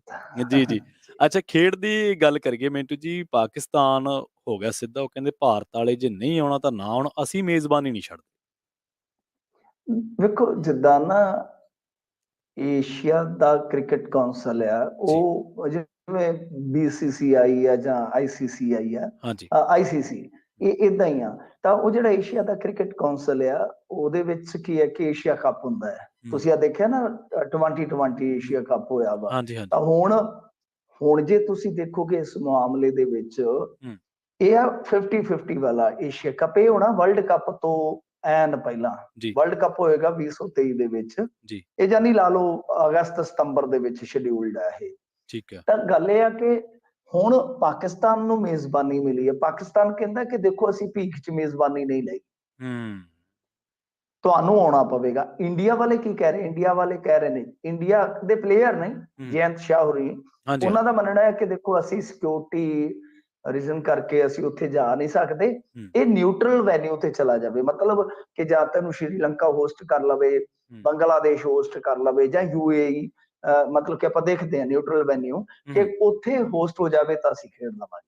ਉਹ ਹੂੰ ਕਹਿੰਦੇ ਨਹੀਂ ਆਉਣਾ ਤੇ ਤੁਸੀਂ ਨਾ ਆਓ, ਕੋਈ ਚੱਕਰ ਨਹੀਂ ਹੈ, ਠੀਕ ਅਸੀਂ ਹੈ ਆਪਣੀ ਮੇਜ਼ਬਾਨੀ ਨਹੀਂ ਛੱਡਣੀ ਹੂੰ ਤੇ ਫਿਰ ਅਸੀਂ ਵੇਖਾਂਗੇ ਕਿ ਕੀ ਹੁੰਦਾ ਹੈ। ਤਾਂ ਇਹਦਾ ਮਤਲਬ ਇਹ ਹੈ ਕਿ ਫਿਰ ਜੇ ਏਸ਼ੀਆ ਕੱਪ ਇਹ ਨਹੀਂ ਖੇਡਣ ਜਾਣਗੇ ਤਾਂ ਹੋ ਸਕਦਾ ਹੈ ਕਿ ਪਾਕਿਸਤਾਨ ਵਰਲਡ ਕੱਪ ਖੇਡਣ ਨਾ ਆਵੇ, ਜੀ ਟਿਟ ਫॉर ਟੈਟ ਚੱਲੇਗਾ। ਤਾਂ ਇਹ ਇੱਕ ਤਰ੍ਹਾਂ ਨਾਲ ਕਹਿ ਲਓ ਕਿ ਆਉਣ ਵਾਲੇ ਸਮੇਂ ਦਾ ਹੌਟ ਮੁੱਦਾ ਰਹੇਗਾ। ਕੁਝ ਲੋਕ ਕਹਿ ਰਹੇ ਨੇ ਕਿ ਸਾਨੂੰ ਬਿਲਕੁਲ ਸੰਬੰਧ ਕ੍ਰਿਕਟ ਦੇ ਸਥਾਪਿਤ ਹੀ ਨਹੀਂ ਕਰਨੇ ਚਾਹੀਦੇ, ਪਰ ਮੈਂ ਉਹਨਾਂ ਲੋਕਾਂ ਤੋਂ ਉਲਟਾ ਕਿ ਹੂੰ ਖੇਡਾਂ, ਸੱਭਿਆਚਾਰਕ ਇਹ ਚੀਜ਼ਾਂ, ਇਹ ਗਤੀਵਿਧੀਆਂ ਤੁਹਾਡੀਆਂ ਨਹੀਂ ਰੁਕਣੀਆਂ ਚਾਹੀਦੀਆਂ। ਕਈ ਵਾਰ ਇਹਨਾਂ ਤੋਂ ਮੱਤ ਆ ਜਾਂਦੀ ਹੁੰਦੀ ਹੈ, ਚੰਗੀ ਮੱਤ। ਜੀ ਜੀ ਜੀ ਜੀ ਸੋ ਬਿਲਕੁਲ ਜੀ, ਇਹ ਗੱਲ ਤੁਹਾਡੀ ਜਾਇਜ਼ ਹੈ। ਖੇਡਾਂ ਤੇ ਆ ਜਿਹੜਾ ਫਿਰਕੂ ਕਰਨਾ, ਜੇ ਚੀਜ਼ਾਂ ਨਹੀਂ ਪ੍ਰਭਾਵ ਪੈਣਾ ਚਾਹੀਦਾ ਇਹਨਾਂ ਚੀਜ਼ਾਂ ਦਾ। ਮਿੰਟੂ ਜੀ ਇੱਕ ਬ੍ਰੇਕ ਦੇ ਲਈ ਰੁਕਦੇ ਹਾਂ, ਆਪਾਂ ਬ੍ਰੇਕ ਤੋਂ ਪਾਰ ਸਵਾਲਾਂ ਦੇ ਜਵਾਬਾਂ ਵੱਲ ਚੱਲਾਂਗੇ ਜੀ ਜੀ। ਸੋ ਮਿਲਦੇ ਹਾਂ ਜੀ ਇੱਕ ਸ਼ਾਰਟ ਬ੍ਰੇਕ ਤੋਂ ਬਾਅਦ। ਸਟੂਡੀਓ ਦਾ ਨੰਬਰ ਹੈ 408 272 5200। ਸਟੂਡੀਓ ਦੇ ਵਿੱਚ ਕਾਲ ਕਰਕੇ ਤੁਸੀਂ ਆਪਣਾ ਸਵਾਲ ਮਿੰਟੂ ਜੀ ਨੂੰ ਕਰ ਸਕਦੇ ਹੋ। ਜਿਹੜੇ ਦਰਸ਼ਕ ਸਾਡੇ ਨਾਲ ਸਰੋਤੇ ਜੁੜੇ ਹੋਏ ਨੇ ਉਹ ਪਲੀਜ਼ ਕਿਰਪਾ ਕਰਕੇ ਆਪਣਾ ਸਬਰ ਬਣਾਈ ਰੱਖਣ। ਅਸੀਂ ਹੁਣੇ ਪਰਤਾਂਗੇ ਇੱਕ ਸ਼ਾਰਟ ਬ੍ਰੇਕ ਤੋਂ ਬਾਅਦ।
ਬ੍ਰੇਕ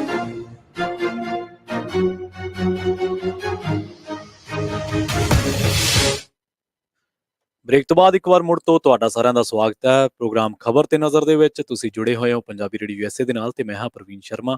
ਪ੍ਰੋਗਰਾਮ ਦੇ ਵਿੱਚ ਆਪਣੇ ਨਾਲ ਜੁੜ ਚੁੱਕੇ ਨੇ ਇੱਕ ਵਾਰ ਫਿਰ ਤੋਂ ਮਿੰਟੂ ਗੁਰਸਰੀਗਾ ਜੀ। ਸਵਾਗਤ ਕਰਦੇ ਹਾਂ ਉਹਨਾਂ ਦਾ। ਮਿੰਟੂ ਜੀ ਸਤਿ ਸ਼੍ਰੀ ਅਕਾਲ ਜੀ, ਸਵਾਗਤ ਹੈ ਇੱਕ ਵਾਰ ਮੁੜ ਤੋਂ ਬ੍ਰੇਕ ਤੋਂ ਬਾਅਦ ਜੀ। ਸ਼ੁਕਰੀਆ ਜੀ। ਸੋ ਹੁਣ ਆਪਾਂ ਕਾਲਰਸ ਦੇ ਵੱਲ ਵੱਧਦੇ ਹਾਂ ਜੀ। ਗੁਰਪ੍ਰੀਤ ਸਿੰਘ, ਸਤਿ ਸ਼੍ਰੀ ਅਕਾਲ ਗੁਰਪ੍ਰੀਤ ਸਿੰਘ ਜੀ, ਤੁਸੀਂ ਔਨ 에ਅਰ ਹੋ ਜੀ। ਗੁਰਪ੍ਰੀਤ ਜੀ ਤੁਸੀਂ ਔਨ 에ਅਰ ਹੋ ਜੀ, ਸਤਿ ਸ਼੍ਰੀ ਅਕਾਲ। ਹਾਂਜੀ, ਸਤਿ ਸ਼੍ਰੀ ਅਕਾਲ ਭਾਜੀ, ਸਤਿ ਸ਼੍ਰੀ ਅਕਾਲ ਮਿੰਟੂ ਭਾਜੀ ਜੀ। ਸਤਿ ਸ਼੍ਰੀ ਅਕਾਲ ਜੀ। ਸਤਿ ਸ਼੍ਰੀ ਅਕਾਲ। ਸਤਿ ਸ਼੍ਰੀ ਅਕਾਲ ਜੀ। ਮੈਂ ਤੁਹਾਨੂੰ ਦੱਸਣਾ ਚਾਹੁੰਦਾ ਹਾਂ ਕਿ ਬਹੁਤ ਵਧੀਆ ਸੈਗਮੈਂਟ ਲੱਗਦਾ ਮੈਨੂੰ ਤੁਹਾਡੀ ਜਿਹੜੀ ਤੁਹਾਡਾ ਮਾਰਨਿੰਗ ਦਾ ਸਾਡੇ ਹੁੰਦਾ ਇੱਥੇ ਜੀ ਤੇ ਜ਼ਿਆਦਾ ਤੁਹਾਡਾ ਟਾਈਮ ਨਾ ਲਵਾਂ ਮੈਂ। ਤੇ ਮੈਂ ਭਾਜੀ ਤੁਹਾਨੂੰ ਕੁਐਸਚਨ ਪੁੱਛਣੇ ਆ ਕਿ ਪਿੱਛੇ ਜੇ ਨਾ ਇੱਕ ਡਾਕੂਮੈਂਟ ਸਰਕੂਲੇਟ ਹੋਇਆ ਸੀਗਾ ਮੈਮੋ ਚੰਦਰਾ ਮੈਮੋ ਨਾ ਜਿਹੜੀ ਤੁਹਾਡੇ ਕੋਲ ਆਇਆ ਕਿ ਨਹੀਂ ਉਹ ਆਇਆ। ਮੈਂ ਉਹ ਤੁਹਾਨੂੰ ਪੁੱਛਣਾ ਚਾਹੁੰਦਾ ਸੀ ਉਹਦੇ ਕੀ ਸੱਚਾਈ ਆ ਕਿ ਉਹ ਕੋਈ ਉਹਦੇ ਵਿੱਚ ਸੱਚ ਹੈਗਾ ਜਾਂ ਉਹ ਕੋਈ ਏਦਾਂ ਹੀ ਕਿਸੇ ਨੇ ਬਣਾ ਕੇ ਪਾਤਾ ਸੀਗਾ ਆਨਲਾਈਨ। ਕਿਹੜਾ ਜੀ ਕੋਈ ਮਾੜਾ ਜਿਹਾ ਉਹਦਾ ਕੋਈ ਇਹ ਡਾਕੂਮੈਂਟ ਦਾ ਨਾਮ ਹੈਗਾ ਹੈ ਚੰਦਰਾ ਮੈਮੋ ਹੈ। ਮੇਰੇ ਕੋਲ ਉਹਦੀ ਕਾਪੀ ਵੀ ਹੈਗੀ ਆ। ਅੱਛਾ ਤੇ ਅੱਛਾ ਜੀ, ਇਹ ਆਪਰੇਸ਼ਨ ਚੰਦਰਾ ਆਪਰੇਸ਼ਨ ਚੰਦਰਾ ਆ। ਠੀਕ ਆ। ਆਪਰੇਸ਼ਨ ਇਹਦੀ ਜਿਹੜੀ ਅੱਛਾ ਜੀ, ਹਾਂਜੀ ਕੀ ਡੇਟ ਲਿਖਿਆ ਹੈਗੀ ਇਹਦੇ ਵਿੱਚ? October 22। ਇਹਦੇ ਵਿੱਚ ਲਿਖਿਆ ਆ so basically as per earlier meeting we may need to the execution of Operation Chandra due to the fluid situation on the ground in rural Punjab, fueling Sikh extremists across the state. A report commissioned by Shri Ajit Doval, ਚੰਗੀ ਤਰ੍ਹਾਂ ਪੜ੍ਹਨੀ ਹੁੰਦੀ ਹੈਗੀ, Shri SS Doval, Director of NSG, to give clearance. Continue targeted operation against prominent media who are supporting Khalistan and Sikh terrorist elements. So basically ਜਿੱਦਾਂ ਖਾਲਿਸਤਾਨ ਜਿਹੜਾ ਉਹ ਕਹਿ ਰਹੇ ਆ ਕਿ ਪੰਜਾਬ ਦੇ ਵਿੱਚ ਜਿਹੜੀਆਂ ਐਕਟੀਵਿਟੀਜ਼ ਉਹਦੀਆਂ ਉਹਨੂੰ ਉਹ ਦਿਖਾ ਰਹੇ ਆ ਤੇ ਉਹਨੂੰ ਕੰਟਰੋਲ ਕਰਨ ਦੀ ਗੱਲ ਕਰ ਰਹੇ ਆ ਜਾਂ ਇਹਦੀ ਉਹੀ ਮੈਮੋ ਦੇ ਵਿੱਚ ਇਹ ਸਾਰਾ ਕੁਝ ਹੈ। ਠੀਕ ਹੈ ਜੀ। ਨਹੀਂ ਮੈਂ ਸਰਦਾਰ ਸਾਹਿਬ ਮੈਂ ਪੜ੍ਹਿਆ ਤਾਂ ਨਹੀਂ ਹੈ। ਚਲੋ ਜਿੰਨੀ ਕੁ ਤੁਸੀਂ ਗੱਲ ਕਹੀ ਆ ਤਾਂ ਦੇਖੋ ਹੋ ਸਕਦਾ ਕੋਈ ਖੁਫੀਆ ਦਸਤਾਵੇਜ਼ ਜਿਹੜਾ ਉਹ ਲੀਕ ਹੋ ਗਿਆ ਹੋਵੇ ਜਾਂ ਪਬਲਿਕ ਡੋਮੇਨ ਚ ਆ ਗਿਆ ਹੋਵੇ ਜਾਂ ਕਈ ਵਾਰ ਉਹ ਭਿਜਵਾਇਆ ਵੀ ਜਾਂਦਾ। ਰਾਜਨੀਤਿਕ ਪੈਂਤੜਾ ਹੁੰਦਾ ਤੁਹਾਨੂੰ ਪਤਾ ਹੈ ਸਟੇਟਾਂ ਦਾ। ਤਾਂ ਖੈਰ ਗੱਲ ਇਹ ਹੈ ਕਿ ਉਹ ਤਾਂ ਆਪਾਂ ਨੂੰ ਪਤਾ ਲੱਗ ਹੀ ਰਿਹਾ ਹੈ ਨਾ ਕਿ ਹੁਣ ਜਿਸ ਤਰੀਕੇ ਦੇ ਨਾਲ ਇੱਥੇ ਕੰਮ ਚੱਲਦਾ ਪਿਆ ਤੁਸੀਂ ਦੇਖੋ ਈਡੀ ਤੋਂ ਲੈ ਕੇ ਦੂਸਰੀਆਂ ਖੁਫੀਆ ਏਜੰਸੀਆਂ ਕਿਸ ਤਰ੍ਹਾਂ ਮੁਸਤੈਦ ਨੇ। ਔਰ ਤੁਸੀਂ ਖਬਰਾਂ ਦੇ ਇਸ ਸੈਗਮੈਂਟ ਨੂੰ ਸ਼ਾਇਦ ਧਿਆਨ ਨਾਲ ਸੁਣਿਆ ਹੋਵੇਗਾ ਕਿ ਅਸੀਂ ਇੱਕ ਸਵਾਲ ਚੁੱਕਿਆ ਕਿ ਕਿਸ ਤਰ੍ਹਾਂ ਨਾਲ ਦੀ ਨਾਲ ਗ੍ਰਿਫਤਾਰੀਆਂ ਹੋਣੀਆਂ ਸ਼ੁਰੂ ਹੋ ਗਈਆਂ, ਕਿਸ ਤਰ੍ਹਾਂ ਬਾਹਰ ਬੈਠੇ ਬੰਦਿਆਂ ਤੇ ਸਿਕੰਜੇ ਕੱਸੇ ਗਏ ਆ। ਇੱਕ ਸ਼ਾਇਦ ਰਿੰਦਾ ਦੀ ਮੌਤ ਦਾ ਵੀ ਕਥਿਤ ਤੌਰ ਤੇ ਬੜਾ ਤੁਸੀਂ ਦੇਖਿਆ ਪਰ ਉਹ ਹਾਲੇ ਵੀ ਪੁਸ਼ਟੀ ਨਹੀਂ ਹੈ। ਤਾਂ ਕਹਿਣ ਦਾ ਮਤਲਬ ਕਿ ਸਾਰਾ ਕੁਝ ਚੰਦ ਦਿਨਾਂ ਦੇ ਵਿੱਚ ਏਦਾਂ ਹੈ ਜਿੱਦਾਂ ਕਹਿ ਲਓ ਕਿ ਕੋਈ ਚਾਬੀ ਦੇ ਕੇ ਛੱਡ ਦਿੱਤਾ ਹੁੰਦਾ ਹੈ। ਤਾਂ ਹੋ ਸਕਦਾ ਇਹਦਾ ਕੋਈ ਜਿਹੜਾ ਤੁਸੀਂ ਇਹ ਡਾਕੂਮੈਂਟ ਰੀਡ ਕੀਤਾ ਪੜ੍ਹਿਆ ਵਾ ਹੋ ਸਕਦਾ ਇਹਦਾ ਕੋਈ ਸੱਚ ਦੇ ਨਾਲ ਵੀ ਕੁਛ ਨਾ ਕੁਛ ਹੋਵੇ। ਪਰ ਇਹਦੇ ਨਾਲ ਜੁੜਿਆ ਇਤਫਾਕ ਤੇ ਇੱਕ ਜ਼ਰੂਰ ਹੈ ਕਿ ਤੁਸੀਂ ਦੇਖ ਰਹੇ ਹੋ ਕਿ ਜੋ ਏਜੰਸੀਆਂ ਨੇ ਬਹੁਤ ਜ਼ਿਆਦਾ ਐਕਟਿਵ ਹੋ ਗਈਆਂ। ਜੀ ਇੰਦਰਜੀਤ ਸਿੰਘ, ਸਤਿ ਸ਼੍ਰੀ ਅਕਾਲ ਜੀ। ਇੰਦਰਜੀਤ ਜੀ ਤੁਸੀਂ ਆਉਣੇ ਰਹੋ। ਸਤਿ ਸ੍ਰੀ ਅਕਾਲ ਜੀ।